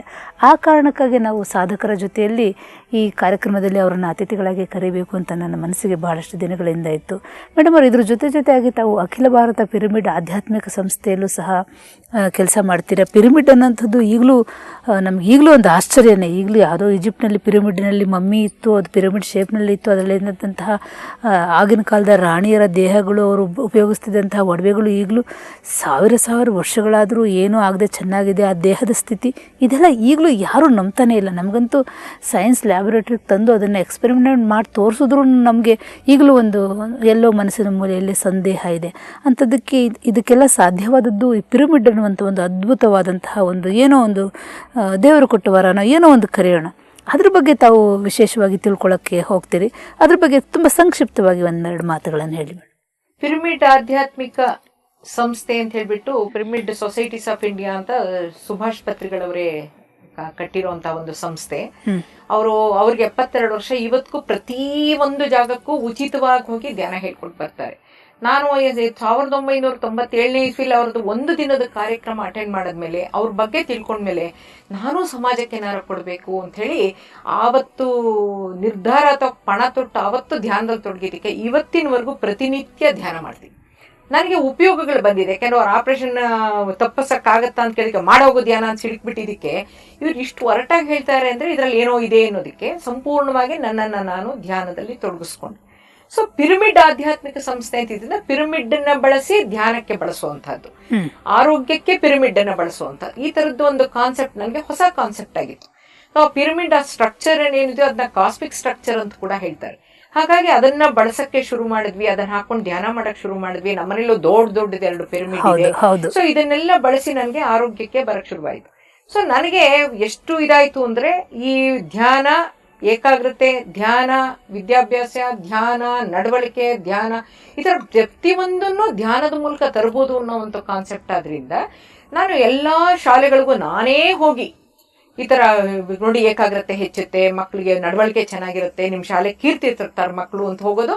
ನಂಗೆ ಏನು 1 ರೂಪಾಯಿ ಕೊಡ್ಬೇಡಿ, ನಂಗೆ ಧ್ಯಾನ ಹೇಳ್ಕೊಡಕ್ಕೆ ಅವಕಾಶ ಕೊಡಿ ಅಂತ ಸಂಪೂರ್ಣವಾಗಿ ತೊಡಗಿಸ್ಕೊಂಡು ಮೈಸೂರಿನಲ್ಲಿ ಧ್ಯಾನ ಕೇಂದ್ರ ಅಂತ ಶುರು ಮಾಡಿದಾಗ ನಾವೇ ದುಡ್ಡೆಲ್ಲ ಹಾಕಿ ಲೈಬ್ರರಿ ಅಂತ ಮಾಡಿ ಸ್ಪಿರಿಚುವಲ್ ಬುಕ್ಸು, ಪ್ರತಿನಿತ್ಯ ಸಾಯಂಕಾಲ 1 ಅವರ್ ಧ್ಯಾನ, ಈ ಥರ ಎಲ್ಲ ಮಾಡಿಕೊಂಡು ಬಹಳಷ್ಟು ತೊಡಗಿದೆ. ನನ್ನ ಆಸಕ್ತಿಯನ್ನು ನೋಡ್ಬಿಟ್ಟು ನಮ್ಮ ಸುಭಾಷ್ ಪತ್ರಿಗಳು ಗುರುಗಳು ಇಡೀ ಕರ್ನಾಟಕವನ್ನ ಧ್ಯಾನ ಕರ್ನಾಟಕವನ್ನ ಮಾಡೋ ಜವಾಬ್ದಾರಿ ನಿಂದು ಅಂತ. ಆಗ ನಾನು ಮೈಸೂರು ಹತ್ರ ಇಲ್ವಾಲ್ದಲ್ಲಿ ಕೆಲಸ ಮಾಡ್ತಿದ್ದೆ. ಹಂಗೆ ಹೇಳಿದ ತಕ್ಷಣ ಕರ್ನಾಟಕ ಅಂದ್ರೆ ಬರೀ ಮೈಸೂರು ಬೆಂಗಳೂರಲ್ಲ, ಹಳ್ಳಿಗಳು ಬರುತ್ತೆ ಅಂತ ಹೇಳ್ಬಿಟ್ಟು ಫಸ್ಟ್ ಶುರು ಮಾಡಿದ್ದೆ ಇಲ್ವಾಲ್ದಲ್ಲಿ ಒಂದು ಗೌರ್ಮೆಂಟ್ ಸ್ಕೂಲು. ನಮ್ಮ ಹತ್ರ ಅವ್ರು ಸಂಬಳ ತಗೊಳಕ್ ಇಲ್ವಾಲ ಕೆನರಾ ಬ್ಯಾಂಕಿಗೆ ಬರ್ತಿದ್ರು. ತಕ್ಷಣ ಅವ್ರಿಗೆ ರಿಕ್ವೆಸ್ಟ್ ಮಾಡಿ ನಮಗೊಂದು ಅವಕಾಶ ಕೊಡಿ, ನಮ್ಮ ಗುರುಗಳು ನಂಗೆ ಒಂದು ಕೆಲಸ ಕೊಟ್ಟಿದ್ದಾರೆ, ಮಕ್ಳಿಗೆಲ್ಲ ಒಂಚೂರು ಹೇಳ್ಕೊಡ್ತೀನಿ ಹೆಂಗ್ ಧ್ಯಾನ ಮಾಡೋದು. ಅಯ್ಯೋ ಧ್ಯಾನ ಅಂದ್ರೆ ನಮ್ಮ ಮೇಡಮ್ ಬೇಡ ಅಂತಾರೆ. ಧ್ಯಾನ ಅಂತ ಹೇಳ್ಬಿಡಿ, ಕಾನ್ಸಂಟ್ರೇಷನ್ ಜಾಸ್ತಿ ಆಗುತ್ತೆ, ನೆನಪು ಚೆನ್ನಾಗಿರುತ್ತೆ ಅಂತ ಹೇಳಿದಕ್ಕೆ ಒಪ್ಪಿಸ್ಬಿಟ್ಟು ಎಲ್ರಿಗೂ ಉಪನ್ಯಾಸ ಕೊಟ್ಟು ಕೊನೆಯಲ್ಲಿ ಧ್ಯಾನ ಕೂರಿಸ್ಬಿಡೋದು. ಈ ತರ ಮಾಡಿ ಸುಮಾರು ಸಾವಿರಾರು ಶಾಲೆನ ಕವರ್ ಮಾಡ್ಕೊಂಡು ಬಂದೆ. ಬರೀ ಮೈಸೂರು ಬೆಂಗಳೂರಲ್ಲ, ಹುಬ್ಳಿ. ನನ್ನ ಹತ್ರ ಇಲ್ಲಿ ಮೈಸೂರಿನಲ್ಲಿ ಯಾರು ಧ್ಯಾನ ಕಲ್ತ್ಕೊಂಡು ಅವ್ರಿಗೆ ಉಪಯೋಗ ಆಯ್ತು, ಅವ್ರ ಅಕ್ಕ, ಅವ್ರ ತಮ್ಮ, ಅವ್ರ ತಂಗಿ ಅಂತ ಮೂಡಿಗೆರೆ, ಹುಬ್ಬಳ್ಳಿ, ಶಿಗ್ಗಾಂವು, ಸಾಗರ, ಆಮೇಲೆ ಶೃಂಗೇರಿ ಹತ್ರ 8 ಹಳ್ಳಿ ಕವರ್ ಮಾಡಿ. ಸೊ ಎಲ್ಲಾರು ಅವ್ರವರೇ ಇಂಟ್ರೆಸ್ಟ್ ತಗೊಂಡು ನಮ್ಮನ್ನು ಕರ್ಕೊಂಡೋಗಿ ಉಪನ್ಯಾಸ, ವಿದ್ಯಾರ್ಥಿಗಳಿಗೊಂದು, ಪೇರೆಂಟ್ಸಿಗೊಂದು, ವಿದ್ಯಾರ್ಥಿಗಳಿಗೊಂದು, ದೊಡ್ಡವ್ರಿಗೊಂದು, ಈ ತರ ಮಾಡಿ ಎಲ್ಲಾ ಕಡೆ ನಾ ಕವರ್ ಮಾಡಿಬಿಟ್ಟು ಒಂದು 3-3.5 ಲಕ್ಷ ಪ್ಯಾಂಫ್ಲೆಟ್ಸ್ ಮಾಡಿಸಿ ನಾನು ಹಂಚಿ ಉಚಿತ, ತುಂಬಾ ಸುಲಭ, 5 ಲೈನು ಧ್ಯಾನ ಹೇಗೆ ಅಂತ ಅದನ್ನ ಎಲ್ರಿಗೂ ಕೊಟ್ಟು, ಮಕ್ಳಿಗೂ ಕೊಟ್ಟು, ದೊಡ್ಡವ್ರಿಗೂ ಕೊಟ್ಟು ಬಹಳ ಕಾರ್ಯಕ್ರಮಗಳು ಮಾಡಿದೆ. ಸರಿ 2001ನೇ ಇಸ್ವಿನಲ್ಲಿ ನನ್ಗನ್ನಿಸ್ತು ಇನ್ನು ಬ್ಯಾಂಕ್ ಕೆಲಸ ಬೇಡ, ಬೇಕಿದ್ದಕ್ಕೆ ಮಕ್ಕಳು ವಿದ್ಯಾಭ್ಯಾಸ ಆಗಿದೆ, ನನ್ನ ವಿದ್ಯಾಭ್ಯಾಸ ಆಗಿದೆ, ಒಂದು ಮನೆ ಕಟ್ಟಾಗಿದೆ, ಇನ್ ಸಾಕು, ಇನ್ನೇನು ಬೇಡ ಅಂತ ಹೇಳ್ಬಿಟ್ಟು ಫಸ್ಟ್ SVRS ಅಂತ ಒಂದು ಗೋಲ್ಡನ್ ಹ್ಯಾಂಡ್ ಶೇಕ್ ಬಂದ ತಕ್ಷಣ ಫಸ್ಟ್ ನಾನೇ ಕೊಟ್ಟಿರೋದು ರೆಸಿಗ್ನೇಷನ್. ಅವಾಗ ಎಷ್ಟು ವಯಸ್ಸು ತಮಗೆ? 48. ಇನ್ನು 12 ವರ್ಷ ಸರ್ವಿಸ್. 12 ವರ್ಷ ಮುಂಚೆ. ಕೊಟ್ಬಿಟ್ಟು, ಯಾಕಂದ್ರೆ ನನ್ಗೆ ಇದ್ರಲ್ಲಿ ಬಹಳ ಆಸಕ್ತಿ ಬಂದ್ಬಿಡ್ತು. ಈ ಒಂದು ದೇಶ ಇಂಪ್ರೂವ್ ಆಗ್ಬೇಕಿದ್ರೆ ಮಕ್ಕಳು ತಯಾರಾಗ್ಬೇಕು, ಅವ್ರು ಸತ್ಪ್ರಜೆ ಆಗ್ಬೇಕಾರೆ ಅವ್ರಲ್ಲಿ ಸದ್ಭಾವನೆಗಳು ಬರ್ಬೇಕು, ಸದ್ಗುಣಗಳಿರ್ಬೇಕು, ಒಳ್ಳೆ ವಿದ್ಯೆ ಇರ್ಬೇಕು, ಎಲ್ಲಾ ತರಹ ಕಲೆನೂ ಅವ್ರು ಇಟ್ಕೊಂಡಿದ್ರೆ ಅವ್ರು ಮುಂದಿನ ಪೀಳಿಗೆನ ಬೆಳೆಸೋಕ್ ಸಾಧ್ಯ. ಸೊ ನನ್ನ ಒಂದು ಶ್ರದ್ಧೆ ಎಲ್ರಿಗೂ ಆರೋಗ್ಯ ಸಿಗ್ಬೇಕು, ದೊಡ್ಡವ್ರಿಗೆ ನೆಮ್ಮದಿ ಸಿಗ್ಬೇಕು, ವಿದ್ಯಾರ್ಥಿಗಳಿಗೆ ಆಸಕ್ತಿ ಮೂಡಬೇಕು, ನೆನ್ ಬರ್ಬೇಕು ಅಂತ ಹೇಳಿ ಮಾಡಿದ ಒಂದು ಕೆಲ್ಸಕ್ಕೋಸ್ಕರ ನಮ್ಮ ಪಿರಮಿಡ್ ಆಧ್ಯಾತ್ಮಿಕ ಸಂಸ್ಥೆಯಿಂದ ನನ್ನನ್ನ ಧ್ಯಾನ ವಿದ್ವನ್ಮಣಿ ಅಂತ ಒಂದು ಪ್ರಶಸ್ತಿ ಕೊಟ್ರು. ನೆಕ್ಸ್ಟ್ ಇಯರ್ಗೆ pyramid master of the year ಅಂತ ಒಂದು ಪ್ರಶಸ್ತಿ ಕೊಟ್ರು. ಮೇಡಮ್, ಇನ್ನೊಂದು ಈ ಧ್ಯಾನ ಮುಂತಾದವನ್ನೆಲ್ಲ ತಾವು ಅಭ್ಯಾಸ ಮಾಡಿದ್ದೀರಿ, ಮತ್ತು ಔಷಧೇತರ ಚಿಕಿತ್ಸೆಗಳ ಬಗ್ಗೆಯೂ ತಮಗೆ ಗೊತ್ತಿದೆ. ಇದ್ರ ಜೊತೆಗೆ ಸುಪ್ತ ಮನಸ್ಸಿನ ಒಂದು ಬಳಕೆ ಮತ್ತು ಸ್ವಯಂ ಸಲಹೆ, ಈ ಟೆಲಿಪತಿ, ಇದ್ರ ಬಗ್ಗೆನೂ ಬಹಳಷ್ಟು ಓದಿದ್ದೀರಿ. ಮತ್ತು ನಾನು ಕಂಡಿರೋ ಹಾಗೆ ಇವುಗಳೆಲ್ಲದರಿಂದ ತಮ್ಮ ಜೀವನದಲ್ಲಿ ಬಹಳಷ್ಟು ಒಂದು ಯಶಸ್ಸು, ಸಂತೋಷ ಅನ್ನೋದಂತೂ ಸಿಕ್ಕಿದೆ. ಅಂತ ಒಂದೆರಡು ಘಟನೆಗಳನ್ನು ನಮ್ಗೆ ಹೇಳ್ಬೋದು? ಖಂಡಿತ ಬಹಳ ಸಂತೋಷವಾಗಿ ಹೇಳ್ತೀನಿ. ನನಗೆ ಈ ಸ್ಪಾಂಡಿಲೈಟಿಸ್ ಆದಾಗ ಅಕ್ಯುಪ್ರೆಷರ್ ಇಂದ ಸಹಾಯ ಆಯಿತು. ಸೊ ಔಷಧೇತರ ಚಿಕಿತ್ಸಾ ಪದ್ಧತಿಗಳಲ್ಲಿ ಆಸಕ್ತಿ ಬಂತು, ಕಲ್ತ್ಕೊಂಡ್ವಿ, MD ಮಾಡಿದೆ, ಕ್ಲಿನಿಕ್ ಮಾಡಿದೆ, ಇದೆಲ್ಲ ಒಂದು ಆಯಿತು. ಮತ್ತೆ ಕಲ್ತಿರೋ ವಿದ್ಯೆನ ಮನೆಗೆ ಮಕ್ಕಳಿಗೆ ಉಪಯೋಗಿಸ್ಕೊಂಡು ಶುರು ಮಾಡಿದ್ವಿ. ಈ 48 ವರ್ಷ ಅಂತ ಹೇಳಿದಾಗೇನೆ ಆ ಟೈಮ್ನಲ್ಲಿ ನಂಗೆ ಬಹಳ ಬ್ಲೀಡಿಂಗು, ಮೆನೋಪಾಸ್ ಸಿಂಡ್ರೋಮು ಎಲ್ಲ ಆಗೋಯ್ತು. ಬೆವರೋದು ಅಂದರೆ ನೀರು ಫುಲ್ ಬೆವರೋದು. ಏನು ಯಾವ ಡಾಕ್ಟ್ರಿಗೆ ತೋರಿಸಿದ್ರು ಏನು ಮಾಡಿದ್ರು ಇದಾಗಲ್ಲ. ಅದಕ್ಕೆ ಮುಂಚೆ ನನಗೆ 4 ಶಸ್ತ್ರಚಿಕಿತ್ಸೆಗಳಾಗಿದ್ದು, ಮೂತ್ರಪಿಂಡಕ್ಕೂ ಸಂಬಂಧಪಟ್ಟಿರೋದು, ಗರ್ಭಕೋಶಕ್ಕೂ ಸಂಬಂಧಪಟ್ಟದ್ದು. ಆಪರೇಷನ್ ಆಗಿ ಒಂದೇ ಒಂದು ತಿಂಗಳಾಯಿತು, ಕುಕ್ಕರ್ ಬಟ್ಲು ಜಾರಿ ಬೇಳೆ ಬಿದ್ದು ಕಾಲಿಟ್ಟು ಸರ್ವಿಕಲ್ ಪ್ರೊಲ್ಯಾಪ್ಸ್ ಆಗುತ್ತೆ, ಫುಲ್ಲು ಸರ್ವಿಕ್ಸ್ ಆಚೆ ಬಂದ್ಬಿಡ್ತು. ಸೊ ಅದಕ್ಕೊಂದು ಎಮರ್ಜೆನ್ಸಿ ಆಪರೇಷನ್ ಆಯ್ತು. ಹಾಗಾಗಿ ಚಿಕ್ಕ ವಯಸ್ಸಾದ್ರಿಂದ ಅಂತೆಲ್ಲ ಹೊಂದಾಣಿಕೆ ಮಾಡಿಬಿಟ್ಟು ಏನೋ ರಿಪೇರಿ ಮಾಡಿದ್ರೆ ನಮ್ಗೇನು ಅದು ಗೊತ್ತಾಗಲ್ಲ ಏನು ಸರ್ಜರಿ ಅಂತ. ಸೊ ಈಗ ನನಗೆ ಮೆನೋಪಾಸ್ ಸಿಂಡ್ರೋಮ್ ಅಂತ ಹೇಳ್ಬಿಟ್ಟು ಬ್ಲೀಡಿಂಗ್ ಜಾಸ್ತಿ ಆಗಿ ತುಂಬ ಕಷ್ಟ ಆಗೋದಾಗ ನಾನು ಡಾಕ್ಟರ್ ಹತ್ರ ಶಿವಮೊಗ್ಗದಲ್ಲಿದ್ದಾಗ ಡಾಕ್ಟರ್ ಹತ್ರ ಹೋಗಿ ತೋರಿಸಿದ್ರೆ ಅವ್ರು ಹೇಳಿದ್ರು, ಇದು ಬಯಾಪ್ಸಿ ಮಾಡಿದೆ, ಪಾಸ್ಮಿಯರ್ ಟೆಸ್ಟ್ ಮಾಡಿದೆ, ಏನು ಗೊತ್ತಾಗಲ್ಲಮ್ಮ, ಇದು ಏನೋ ಸ್ವಲ್ಪ ಏನೇನು ಆಪ್ರೇಷನ್ ಆಗಿದೆ. ನಾನು ಹೇಳಿದೆ ಫೋದರ್ ಗಿಲ್ಸ್ ಆಗಿದೆ, ಇನ್ಯಾವ್ಯಾವ್ದು ಆಪ್ರೇಷನ್ ಆಗಿದೆ ಅಂತೆಲ್ಲ ಹೇಳಿ ನೋಡಿಬಿಟ್ಟು, ಇಲ್ಲ ಇದು ಬಯಾಪ್ಸಿನೇ ಮಾಡಿಬಿಟ್ಟು ಪಾಸ್ಮಿಯರ್ ಟೆಸ್ಟ್ ಮಾಡಿ ಇದು ಆಪರೇಷನ್ ಮಾಡಲೇಬೇಕು, ಒಂದು 15 ದಿನದೊಳಗಡೆ ಗರ್ಭಕೋಶ ತೆಗೆದೇ ಹಾಕ್ಬೇಕಮ್ಮ, ಅಂಥದ್ದು ನಿಮ್ಗೆ ಅರ್ಥ ಆಗಲ್ಲ ಏನು ಹೇಳ್ತಾ ಇದ್ದೀನಿ ಅಂತ ಅಂದರು. ಸರಿ ಆಯಿತು ಅಂತ ಹೇಳಿದೆ. ಆಮೇಲಿಂದ ಒಂದು ಒಪಿನಿಯನ್ ಬೇಡ ಅಂತ ಇನ್ನೊಬ್ರ ಹತ್ರ ಒಪಿನಿಯನ್ ತಗೊಂಡು ಇನ್ನೊಬ್ಬ ಸರ್ಜನ್ ಹತ್ರ ಹೋದೆ, ಅವರು ಅದೇ ಹೇಳಿದ್ರು. ಕೊನೆಗೆ ಅವ್ರು ಹೇಳಿದ್ರು, ಇದು ಸರ್ಜರಿ ಮಾಡಿ ತೆಗೆಯೋ ಥರಾನು ಇಲ್ಲಮ್ಮ, ನಾ ಇನ್ನೊಂದು ಸರ್ಜನ್ ಕನ್ಸಲ್ಟ್ ಮಾಡ್ತೀನಿ, ಜನರಲ್ ಸರ್ಜನ್ನ. ಸೊ 3 ಸರ್ಜನ್ಗಳು ಡಿಸ್ಕಸ್ ಮಾಡಿ ಒಳಗಡೆ ಆಪರೇಟ್ ಮಾಡಿ ನಿಮ್ಗೆ ಏನು ಸರಿ ಮಾಡಿದಾರೋ ಅದರ ಪ್ರಕಾರ ಈಗ ಯುಟ್ರಸ್ ಅಂತೂ ತೆಗಿಲೇಬೇಕಮ್ಮ, ಅದು ತೆಗೆದೇ ಇದ್ರೆ ಸಾಧ್ಯನೇ ಇಲ್ಲ. ಆದರೆ ಯುಟ್ರಸ್ ಮಾತ್ರ ತೆಗೆದು ಹಾಕಕ್ಕಾಗಲ್ಲ, ಆ ಥರ ಸ್ಥಿತಿಯಲ್ಲಿದೆ. ಆದ್ರೂ ನಾವು ಟ್ರೈ ಮಾಡ್ತೀವಿ ಇದ್ರು. ನನಗೆ ತುಂಬಾ ಗೊಂದಲ ಆಗೋಯ್ತು. ಟ್ರೈ ಮಾಡ್ತೀವಿ ಅಂತ ಇವರೇ ಹೇಳಿದ್ರೆ ನನ್ನ ಜೀವ ಏನು ಸ್ಟೇಕ್ ಅನ್ನಿಸ್ಬಿಡ್ತು. ಸರಿ, ನಾನು ತುಂಬಾ ಯೋಚನೆ ಮಾಡ್ತಾ, ಪತ್ರಿ ಸರ್ಗಳೇ ನಿಮ್ಮ ಹತ್ರ ಆ ಸಲ ಆಪರೇಷನ್ ಬಂದಾಗ ನೀವು ನನಗೆ ಮೆಡಿಟೇಟ್ ಮಾಡು ಅಂತ ಹೇಳಿದ್ರಿ, ಧ್ಯಾನದ ಎಲ್ಲ ಹೋಗುತ್ತೆ ಅಂತ ಬೈದ್ ಬಿಟ್ರಿ, ಸರಿ ಹೋಗ್ಬಿಡ್ತು, ಈಗ 3 ವರ್ಷಕ್ಕೆ ತಿರುಗಿ ಇನ್ನೊಂದು ಶುರುವಾಗ್ಬಿಟ್ಟಿದೆಯಲ್ಲ ಅಂತ ಧ್ಯಾನದಲ್ಲಿ ಹೇಳಿದೆ. ಪತ್ರಿ ಸರ್ ಫೋನ್ ಬಂತೆ, why why why are you going for operation, you have no right to get rid of any organ, meditate, channelise the energy, suggest, auto suggest through your subconscious mind. Auto suggest ನಿನಗೆ ಸ್ವಯಂ ಸಲಹೆ ಕೊಟ್ಕೋ, no operation ಅಂದ್ಬಿಟ್ಟು ಅಷ್ಟು ಹೇಳ್ಬಿಟ್ಟು phone ಇಟ್ಬಿಟ್ರು.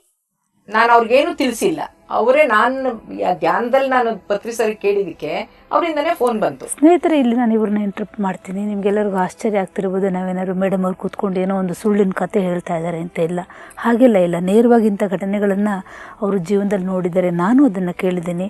ಅವ್ರಿಗೊಂದು ಕಾಯಿಲೆ, ಅನಾರೋಗ್ಯ ಆಗುತ್ತೆ, ಅವರು ಈ ಒಂದು ಥಾಟ್ಸ್, ಈ ಒಂದು ವಿಚಾರವನ್ನು ಫೋನ್ ಮಾಡಿ ಪತ್ರಿ ಸರ್ ಕೇಳಲ್ಲ, ಅವರ ಮನಸ್ಸಿನ ಒಂದು ಮುಖ ಅವ್ರಿಗೆ ಹೋಗಿ ಭೇಟಿ ಮಾಡುತ್ತೆ. ಅಲ್ಲಿಂದ ಸರ್ಗೆ ಏನೋ ಅನಿಸುತ್ತೆ, ಪತ್ರಿ ಸರ್ಗೆ ಇಲ್ಲ ಮನೋರಮಗೆ ಫೋನ್ ಮಾಡಬೇಕು ಅಂತ. ಅವರು ಆಕಸ್ಮಿಕವಾಗಿ ಫೋನ್ ಮಾಡ್ತಾರೆ.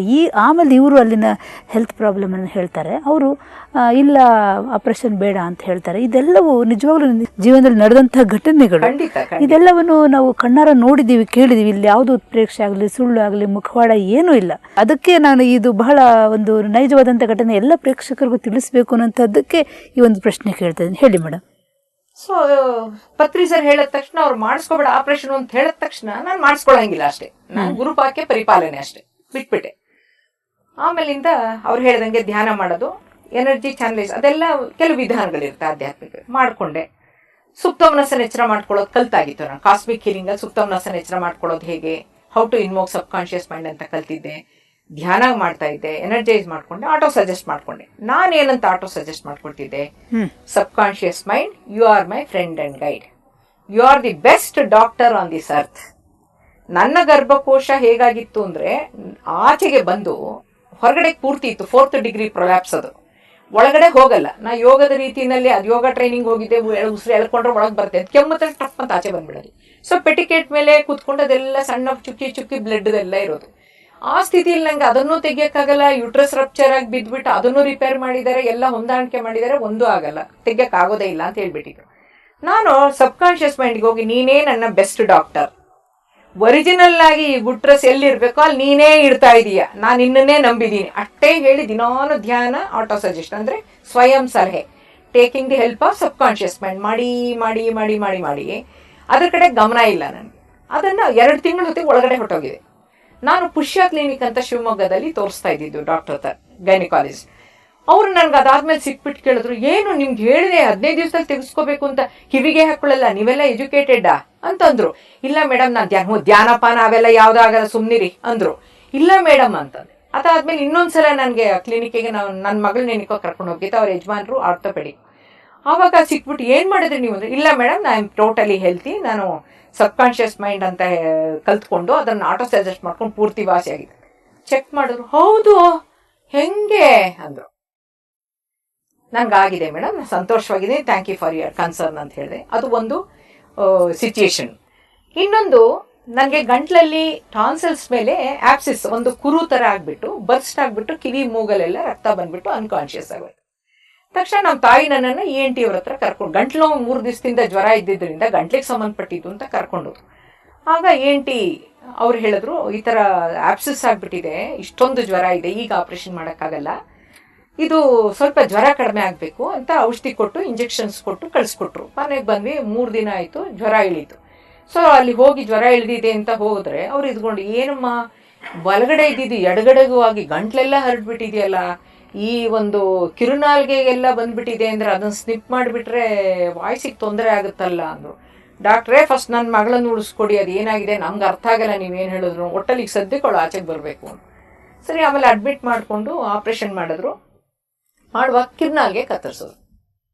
ಸರಿ, ನನಗದು ಗೊತ್ತಿಲ್ಲ, ಯಾಕೆಂದ್ರೆ ನನಗೆ ಅನ್ಕಾನ್ಷಿಯಸ್ ಸ್ಟೇಟಲ್ಲೇ ಇರ್ತಿದ್ದೆ ನಾನು, ತುಂಬ ಜ್ವರ ಇದ್ದಾಗ. ಸರಿ, ಆಪ್ರೇಷನ್ ಆಯಿತು. ಆಮೇಲೆ ಮಾತಾಡೋಕೆ ಹೋಗ್ತೀನಿ, ವಾಯ್ಸೇ ಬರ್ತಾ ಇಲ್ಲ. ಚೆಕಪ್ಪಿಗೆ ಹೋದಾಗ ಕೇಳಿದೆ, ಹಿಂಗಂದೆ, ಇಲ್ಲ ಇಲ್ಲ ಅದು ಬರಲ್ಲ, ಅದು ಅಷ್ಟೇ ಅಂದರು. ಬಾವಿಲಿ ಬಿದ್ದಂಗೆ ಆಗೋಯ್ತು ನನಗೆ. ನನ್ನ ಆಸ್ತಿನೇ ಮಾತು, ಮಾತಾಡೋಕ್ಕಾಗಲ್ಲ ಅಂದ್ಬಿಟ್ರಲ್ಲ, ಬಹಳ ಬೇಜಾರಾಗ್ಬಿಡ್ತು. ಆಮೇಲೆ ಹೇಳಿದ್ರು, ನೀವು ಸ್ವಲ್ಪ ಹುಷಾರಾದ್ಮೇಲೆ ಸ್ಪೀಚ್ ಥೆರಪಿಗೆ ಹೋದರೆ ಒಂದು ಸ್ವಲ್ಪ ವಾಯ್ಸ್ ಬಂದರೂ ಬರ್ಬೋದು, ಬಟ್ ಅದು ಅಶ್ಯೂರ್ ಮಾಡಲ್ಲ ಅಂದರು. ತುಂಬ ದುಃಖ ಆಗೋಯ್ತು ನನಗೆ. ತಕ್ಷಣ ನೆನಪಾಯ್ತು, ಅಯ್ಯೋ ಸಬ್ ಕಾನ್ಶಿಯಸ್ ಮೈಂಡ್ ಇರುವಾಗ ನಾನು ಯಾಕೆ ಯೋಚನೆ ಮಾಡೋದು. ನಾನು ತುಂಬ ಒಳ್ಳೆ ಸಂಗೀತ ಹಾಡ್ತಾ ಇದ್ದೆ. ನಾನು ಎಲ್ಲ ಬ್ಯಾಂಕಲ್ಲಿ ಏನು ಫಂಕ್ಷನ್ ಆದರೂ ಪ್ರೇಯರ್ ಎಲ್ಲ ನಾನೇ ಮಾಡ್ತಾ ಇದ್ದಿದ್ದು. ಹಾಡೋ ಹಂಗಿಲ್ಲ, ಮಾತಾಡೋ ಹಂಗಿಲ್ಲ ಅಂದ್ಬಿಟ್ರಲ್ಲ, ಬಹಳ ದುಃಖ ಆಗಿತ್ತು. ಸಬ್ ಕಾನ್ಶಿಯಸ್ ಮೈಂಡಿಗೆ ಹೋಗಿ ನಾನು ಹೇಳ್ತಾ ಬಂದೆ, ನನಗೆ ಧ್ವನಿ ಬೇಕು, ನಾನು ಮಾತಾಡಬೇಕು, ಮಾತೇ ನನ್ನ ಆಸ್ತಿ. ಹಾಗಾಗಿ ನನಗೆ ದಯವಿಟ್ಟು ನೀ ಏನು ಮಾಡ್ತೀಯೋ, ಹೇಗೆ ರಿಪೇರ್ ಮಾಡ್ತೀಯೋ ಗೊತ್ತಿಲ್ಲ, ನನಗೆ ಅಟ್ಲೀಸ್ಟ್ ನನ್ನ ಮನಸ್ಸಲ್ಲಿರೋದನ್ನು 4 ಜನಕ್ಕೆ ಹೇಳೋಕ್ಕೆ ತಿಳಿಸೋಷ್ಟಾದ್ರೂ ಧ್ವನಿ ಕೊಡು ಅಂತ ದಿನಾ ಮಾಡ್ತಾ ಇದ್ದೆ. ಒಂದು 3-4 ತಿಂಗಳ ಹೊತ್ತಿಗೆ ಒಂಥರ ಕ್ರ್ಯಾಕ್ಡ್ ವಾಯ್ಸ್ ಥರ ಬಂತು. ಆಮೇಲೆ ಚೆಕಪ್ಗೆ ಹೋಗಿ ಬಂದು, ಇಲ್ಲ ಮೇಡಮ್ ಸ್ವಲ್ಪ ಧೈರ್ಯ ತಗೋಬೇಕು, ನೀವು ಧೈರ್ಯ ಮಾಡ್ಕೋಬೇಕು ಅಂತೆಲ್ಲ ಹೇಳಿದ್ರು. ಆದರೆ ನಾನು ಸಬ್ ಕಾನ್ಶಿಯಸ್ ಮೊರೆ ಹೋದೆ, ಧ್ಯಾನದ ಮೊರೆ ಹೋದೆ, ಕಲರ್ ಥೆರಪಿ ಕಲ್ತಾಗಿತ್ತು, ಕಲರ್ ಥೆರಪಿ ಕೊಟ್ಕೊಂಡೆ, ಬ್ಲೂ ಚಕ್ರ ಇದು ಮೆಡಿಟೇಷನ್ ಮಾಡಿಕೊಂಡು ಕೊಡ್ತಾ ಹೋದೆ. ಸೊ ಹಾಗೆಲ್ಲ ಮಾಡ್ಕೊಂಡು ನನಗೆ 6 ತಿಂಗಳಲ್ಲಿ ಪೂರ್ತಿ ವಾಯ್ಸ್ ಬಂತು. ಆದರೆ ಮಾತಾಡಿದರೆ ಮಾರನೇ ದಿನ ಒಂಚೂರು ನೋವು ಇವತ್ತಿಗೂ ಬರುತ್ತೆ. ಕಿರ್ನಾಲ್ಗೆ ವೈಬ್ರೇಟ್ ಆಗಬೇಕಲ್ಲ ವಾಯ್ಸ್ ಬರೋಕ್ಕೆ, ಸ್ವಲ್ಪ ನೋವು ಬರುತ್ತೆ. ಹಾಡಂತೂ ಹೇಳೋಕ್ಕಾಗಲ್ಲ, ಪೂರ್ತಿ ಸ್ಟಾಪ್ ಆಗೋಯ್ತು. ಬಟ್ ಈಗ ನಾನು ಟೆಲಿಪತಿ, ನನಗೆ ಒಂದು ಅನುಭವ ಆಯಿತು. ಈಗ ಟೆಲಿಪತಿ ಬಗ್ಗೆ ನೀವು ಹೇಳಿದ್ರಿ, ನಾನು ಅಂದ್ಕೊಂಡಿದ್ದು ಪತ್ರಿಸರಿಗೆ ಇದು ಆಯಿತು ಅಂತ. ನಮ್ಮ ಅಕ್ಕನ ಮಗಳ ಮದುವೆನಲ್ಲಿ ನಮ್ಮ ಮನೆಯವರೆಲ್ಲ ಕಾರಲ್ಲಿ ಮದುವೆಗೆ ಹೋಗಿದ್ವಿ. ಅಲ್ಲಿಂದ ವಾಪಸ್ ಬರ್ತಾ ತುಮಕೂರಲ್ಲಿ ಒಂದು ಬಟ್ಟೆ ಎಕ್ಸಿಬಿಷನ್ಗೆ ಹೋಗಿದ್ದೀವಿ. ವಾಪಸ್ ಶಿವಮೊಗ್ಗಕ್ಕೆ ಬಂದ್ವಿ.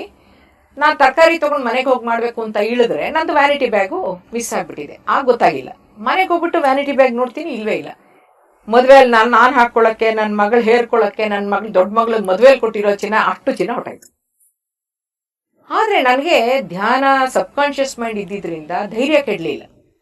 ಅದು ಹೂಬತ್ತಿ ಹಾಕಿ ದೇವ್ರಿಗೆ ದೀಪ ಹಚ್ಚಕ್ಕೆ ಟ್ರೈ ಮಾಡಿದ್ರೆ ಅದ್ ಸಿಕ್ಲಿಲ್ವಲ್ಲ ಅಂತ ಚಿನ್ನ ಹೋಗಿದೆ ಅಂತ ಗೊತ್ತಾಗಿದೆ. ಸರಿ ಕೂತ್ಕೊಂಡು ಸ್ನಾನ ಮಾಡ್ಬಿಟ್ಟು ಧ್ಯಾನ ಕೂತ್ಕೊಂಡ್ರೆ ನನ್ಗೊಂದು ಮೆಸೇಜ್ ಬಂತು, ನಿನ್ನ ಬ್ಯಾಗ್ ಇರೋ ಹಂಗೇ ಸಿಗುತ್ತೆ, ಡೋಂಟ್ ವರಿ. ನಾನ್ ತಕ್ಷಣ ಯಾರಿಗೆ ಈ ಬ್ಯಾಗ್ ಸಿಕ್ಕಿದ್ರು ಅದು ನನಗೆ ಹಿಂತಿರುಗಿಸೋಂತ ಬುದ್ಧಿ ಅವ್ರಿಗೆ ಸಿಗ್ತಾ ಇದೆ ಅಂತ ನಾನು ಟೆಲಿಪತಿ ಕಳಿಸ್ತಾ ಇದ್ದೆ. ಒಂದೇ ಒಂದು ರೂಪಾಯು ಹಾಳಾಗದೆ, ಒಂದು ಖರ್ಚೀಫು ಹೋಗದೆ ನನಗೆ ಆ ಬ್ಯಾಗ್ ಸಿಕ್ತು. ರಾಜಾಜಿನಗರ್ ಮೇನ್ ರೋಡ್ ಅಲ್ಲಿ ವೆಸ್ಟ್ ಆಫ್ ಕಾರ್ಡ್ ರೋಡ್ ಅಲ್ಲಿ ಹೋಗ್ತಾ ಅಲ್ಲಿ ಒಂದು ಹೋಟೆಲ್ ಹತ್ರ ಒಂದು ಫೋನ್ ಮಾಡಕ್ಕೆ ನಿಂತುಬಿಟ್ಟು ಫೋನ್ ಮಾಡಿದ್ದೆ ಯಾರಿಗೂ. ಅವರು ಫೋನ್ ಮಾಡಿದ್ರು ನನಗೆ, ಗೋಪಾಲ್ ಅಂದ್ಬಿಟ್ಟು ಫೋನ್ ಮಾಡಿ. ಅದ್ರೊಳಗಡೆ ನಾನು ಯಾವಾಗ ನನ್ಗೊಂದು ಅಭ್ಯಾಸ, ಯಾವುದೇ ಪರ್ಸು ಏನೇ ತಗೊಂಡ್ರು ಅದ್ರಲ್ಲಿ ನಮ್ಮ ಕಾಂಟ್ಯಾಕ್ಟ್ ನಂಬರ್ ಯಾವ್ದಾರು ಒಂದು ನಂಬರ್ ಹಾಕಿ ಅದ್ರಲ್ಲಿ ಇಡೋದು. ಸೊ ಆ ಥರದಲ್ಲಿ ಅವರು ನೆಕ್ಸ್ಟ್ ಡೇ ನಾನು ಫೋನ್ ಮಾಡಿದ್ರು. ಫೋನ್ ಮಾಡಿಟ್ಟು ಮನೋರಮಾ ಅಂದ್ರೆ ನೀವೇನಾ ಅಂದ್ರು. ಹೌದು ನಾನೇ. ಸರಿ, ನಿಮ್ಮ ಪರ್ಸರೊಳಗಡೆ ಒಂದು ಚೀಟಿ ಸಿಕ್ತು ನನಗೆ, CS ಲಕ್ಷ್ಮಿ ಅಂತ, ಇಲ್ವಾರಕ್ಕೆ ಫೋನ್ ಮಾಡಿದೆ ನಾನು. ಅವ್ರು ಫೋನ್ ಮಾಡಿ ನಿಮಗೆ ಮನೋರಮಾ ಗೊತ್ತಾ ಅಂತ ಕೇಳಿದಾರಲ್ಲ, ಅವ್ರು ಆಕ್ಸಿಡೆಂಟಲ್ಲಿ ಸತ್ತೋಗಿದ್ದೀನಿ ಅನ್ಕೊಂಡಿದ್ದಾರೆ. ಅವ್ರು ಯಾಕೆ ಏನು ಅಂತಿದ್ದಾರೆ, ಏನಿಲ್ಲ ಅವ್ರ ನಂಬರ್ ಕೊಡಿ ಅಂತ ನಂಬರ್ ಇಸ್ಕೊಂಡು ನನಗೆ ಫೋನ್ ಮಾಡಿ ಮನೋರಮಾ ಅಂತ ಫೋನ್ ಮಾಡಿಬಿಟ್ಟು ನಿಮ್ದು ಈ ಥರ ಚೀಲ ಸಿಕ್ಕಿದೆ ಹೋಟೆಲಲ್ಲಿದೆ ಅಂದರು. ಹೋಟೆಲಿಗೆ ನಾನು ಬಂದೇ ಇಲ್ಲ ಸರ್, ಹೋಟೆಲ್ಗೂ ನಂಗೆ ಸಂಬಂಧನೇ ಇಲ್ಲ, ಬಂದಿಲ್ಲ. ಇಲ್ಲಮ್ಮ ನಮ್ದೊಂದು ಬೂತ್ ಇದೆ ಮುಂದ್ಗಡೆ, ಅಲ್ಲಿ ನಿಮ್ಮ ಬ್ಯಾಗ್ ಸಿಕ್ಕಿದೆ ಅಂದರು. ಬೂತಲ್ಲಿ ಹೆಂಗೆ ಸರ್, ನಾನು ಬೆಳಗ್ಗೆ ಬಂದಿದ್ದು ಹೌದು, ಆದರೆ ಬೂತಲ್ಲಿ ಫೋನ್ ಮಾಡಿ ಬಂದ್ಬಿಟ್ಟಿದ್ದೀನಿ, ನನ್ನ ಬ್ಯಾಗ್ ಅಲ್ಲಿ ಬಿಟ್ಟಿಲ್ಲ, ತುಮಕೂರಲ್ಲಿ ತೊಗೊಂಡು ಉಪಯೋಗಿಸಿದ್ದೀನಿ. ಗೊತ್ತಿಲ್ಲಮ್ಮ ಇಲ್ಲಿದೆ ಅಂತ. ಆಮೇಲೆ ಕೆಲಸದವ್ರು ಹೇಳಿದ್ದಾರೆ, ನೋಡಿ ಬ್ಯಾಗ್ ಇದೆ, ಏನು ಮಾಡಿದ್ರೆ ಇಟ್ಬಿಡು ಅಟ್ಟದಲ್ಲಿ, ಮಾರನೇ ದಿನ ಫೋನ್ ಮಾಡಿ ಮಾತಾಡ್ಸೋಣ ಅಂತ. ಯಾರು ಹುಡುಗರು ಯಾರು ತಗೊಂಡಿಲ್ಲ, ಇಟ್ಟಿದ್ದಾರೆ. ಫೋನ್ ಮಾಡಿದ್ರು. ಅಲ್ಲೊಂದು ಬಹಳ ಒಂದು ಎಲ್ರಿಗೂ ನಂಬಕ್ಕಾಗದೇ ಇರೋಂಥ ಒಂದು ವಿಚಾರ ಆಯ್ತು. ಈ ಬ್ಯಾಗ್ ನಿಮ್ದೇ ಅನ್ನಕ್ಕೆ ಏನು ಪ್ರೂಫು ಅಂತ ಕೇಳಿದ್ರು ಮಿಸ್ಟರ್ ಗೋಪಾಲ್. ಇವತ್ತಿಗೂ ಇದ್ದಾರೆ ಅವರು. ಆವಾಗ ನಾ ಹೇಳಿದೆ, ಸರ್ ಆ ಬ್ಯಾಗಲ್ಲಿ ಒಂದು ಚೆಕ್ ಬುಕ್ ಇದೆ, ಓಡಿ ಚೆಕ್ ಬುಕ್ ಇದೆ, ಅದನ್ನು ತಗೊಳ್ಳಿ ಸರ್ ಅಂತ. ಅದು ಅಕೌಂಟ್ ನಂಬರ್ ಗೊತ್ತಾ ನಿಮ್ಗೆ ಅಂದ್ರು. ಅಕೌಂಟ್ ನಂಬರ್ ನಿಮ್ಗೆ ಬಾಯಲ್ಲೇ ಇರುತ್ತೆ, ಇನ್ನೇನಾರ ಹೇಳಕ್ಕಾಗತ್ತಾ ಪ್ರೂಫ್ ಅಂದ್ರು. ಸರ್ ಚೆಕ್ ಬುಕ್ ತೆಗೀರಿ ಹಿಂದೆ. ಚೆಕ್ ಬುಕ್ ತೆಗೆದ್ರು. ಆ ಚೆಕ್ ಬುಕ್ ಅಲ್ಲಿ ಇರೋಂತ ಚೆಕ್ ಲೀಫ್ ನಂಬರ್ನ ನಾ ಶಿವಮೊಗ್ಗದಿಂದ ಪಬ್ಲಿಕ್ ಬೂತ್ ಇಂದ ನಂಬರ್ ಓದ್ ಹೇಳಿದೆ ಅವ್ರಿಗೆ. ಹೇಳ್ಬಿಟ್ಟು ಈ ತರ ಇದೆ ಸರ್, ಅದು ನೋಡಿ. ಹೆಂಗಮ್ಮ ಹೇಳ್ತಾ ಇದ್ದೀರಾ ಅಲ್ಲಿಂದ ಅಂದ್ರು. ಸರ್ ನಾನೊಬ್ಳು ಧ್ಯಾನಿ, ಏನು ಈ ಕ್ಷಣಕ್ಕೆ ನಂಗೆ ಕಾಣಿಸ್ತಾ ಇದೆ, ಹೇಳ್ತಾ ಇದ್ದೀನಿ. ಈ ನಂಬರ್ ನನಗೆ ಬೆಂಗಳೂರಿಗೆ ಬರೋಕ್ಕಾಗಲ್ಲ ಇಸ್ಕೊಳಕ್ಕೆ, ನಾನು ಸ್ನೇಹಿತೆಯನ್ನು ಕಳಿಸ್ಕೊಡ್ತೀನಿ, ದಯವಿಟ್ಟು ಈ ಬ್ಯಾಗನ್ನು ಅವ್ರ ಹತ್ರ ಕೊಟ್ಟು ಕಳಿಸಿ ಅಂತ ಹೇಳಿ. ಅವ್ರಿಗೆ ಆಶ್ಚರ್ಯ ಆಗೋಯ್ತು. ನಿಜವಾಗ್ಲೂ ಆಶ್ಚರ್ಯ ಕಣಮ್ಮ. ಆ ಚೆಕ್ ಬುಕ್ಕಿನ ನಂಬರನ್ನ ಯಾರು ಕ್ಷಣದಲ್ಲಿ ಅದು ಸಾಧ್ಯ ಆಯ್ತು. ಆ ನಂಬರನ್ನ ಬರೆದು ಕೊಟ್ಟೆ, ನನ್ನ ಫ್ರೆಂಡಿಗೆ ಫೋನ್ ಮಾಡಿ ಹೇಳಿದೆ. ಅವಳು ನಮ್ಮ ಮನೆಯವರಾಗ ಬೆಂಗಳೂರಿನಲ್ಲಿ ಒಂದು ಮೀಟಿಂಗಿಗೆ ಹೋಗಿದ್ರು. ಅವರಿಬ್ಬರು ಹೋಗಿ ಅದನ್ನು ಕಲೆಕ್ಟ್ ಮಾಡಿದ್ರು. ಕಲೆಕ್ಟ್ ಮಾಡ್ಕೊಳ್ಳುವಾಗ ಒಂದು ಸಂಗತಿ ಆಯ್ತು, ಅದ್ರಲ್ಲಿ ಏನೇನಿದೆ ಅಂತ ಹೆಂಗೆ ಅಂತ ಅದನ್ನು ಹೇಳಿದೆ, ಏನಿದೆ ಅಂತ ಹೇಳಿದೆ. ಅದನ್ನು ಕೊಟ್ಟರು. ಒಂದು ಇಟ್ಕೊಳ್ಳೋದ್ರೆ ನಂಗೆ ಅಷ್ಟು ವಾಪಸ್ ಕೊಟ್ಟರು. ಆ ಹುಡುಗರಿಗೆ ಇಬ್ಬರಿಗೂ ಚಿನ್ನದ ಉಂಗುರಿಗಳು ಮಾಡಿಸ್ಕೊಟ್ಟೆ ನಾನು, ಸಂತೋಷಕ್ಕೋಸ್ಕರವಾಗಿ. ಅಲ್ಲ, ಹಾಗೆ ನಾವು ಕೇಳ್ತಾ ಹೋದರೆ ಮನೋರಮಾ ಅವರ ಒಂದು ನೆನಪಿನ ಬುತ್ತಿಯಲ್ಲಿ ಬಹಳಷ್ಟು ಘಟನೆಗಳು, ಪವಾಡಗಳು ನಡೆದಿದೆ. ಮತ್ತು ನಿರಂತರವಾಗಿ ಅವರು ಈ ಧ್ಯಾನವನ್ನು ಪ್ರಾಕ್ಟೀಸ್ ಮಾಡ್ತಿರೋದ್ರಿಂದ ಬಹಳಷ್ಟು ಆರೋಗ್ಯಯುತರಾಗಿ ಮತ್ತು ಸಮಾಜಕ್ಕೂ ಬಹಳಷ್ಟು ಕಾಣಿಕೆಯನ್ನು ನಿರಂತರವಾಗಿ ಕೊಡ್ತಾ ಬಂದಿದ್ದಾರೆ. ಶಿಕ್ಷಣ ಕ್ಷೇತ್ರ ಆಗಿರ್ಬೋದು, ಬ್ಯಾಂಕಿಂಗ್ ಕ್ಷೇತ್ರ ಆಗಿರ್ಬೋದು, ಧ್ಯಾನ, ರೇಖಿ, ಆಕ್ಯುಪ್ರೆಷರ್, ಇದೆಲ್ಲವೂ ಈ ಎಲ್ಲದರ ಜೊತೆ ಅವರು ಒಂದು ಒಳ್ಳೆಯ ಸಂಸಾರವನ್ನು 2 ಮಕ್ಕಳ ತಾಯಿಯಾಗಿ ಅವರು ನಡೆಸಿದ್ದಾರೆ. ಮತ್ತು ಸಮಾಜಕ್ಕೂ ಅವರು ನಿರಂತರವಾಗಿ ಸೇವೆಯನ್ನು ಸಲ್ಲಿಸ್ತಾ ಇದ್ದಾರೆ. ಇಂಥ ಹಿರಿಯರು ಬಂದಿರುವಂಥದ್ದು ನಮ್ಮೆಲ್ಲರಿಗೂ ಬಹಳ ಸಂತೋಷ ತಂದಿದೆ. ನಮ್ಮ ಇವತ್ತಿನ ಈ ಕಾರ್ಯಕ್ರಮವನ್ನು ನಾವು ಇಲ್ಲಿಗೆ ಮುಗಿಸಬೇಕಾಗಿದೆ. ಶ್ರೀಮತಿ ಮನೋರಮಾ ಅವರಿಗೆ ಬಸವ ಟಿವಿಯ ಪರವಾಗಿ ನಾವೆಲ್ಲ ತುಂಬು ಹೃದಯದ ಧನ್ಯವಾದಗಳನ್ನ ಅರ್ಪಿಸ್ತಾ ಇದ್ದೀವಿ. Thank you madam, thank you so much. ನಿರಂತರವಾಗಿ ನೋಡ್ತಾ ಇರಿ ಶ್ರೀ ಬಸವ ಟಿವಿ. ಇದು ಸಂಸ್ಕಾರದ ಬೆಳಕು. ಎಲ್ಲರಿಗೂ ಶರಣು ಶರಣಾರ್ಥಿ.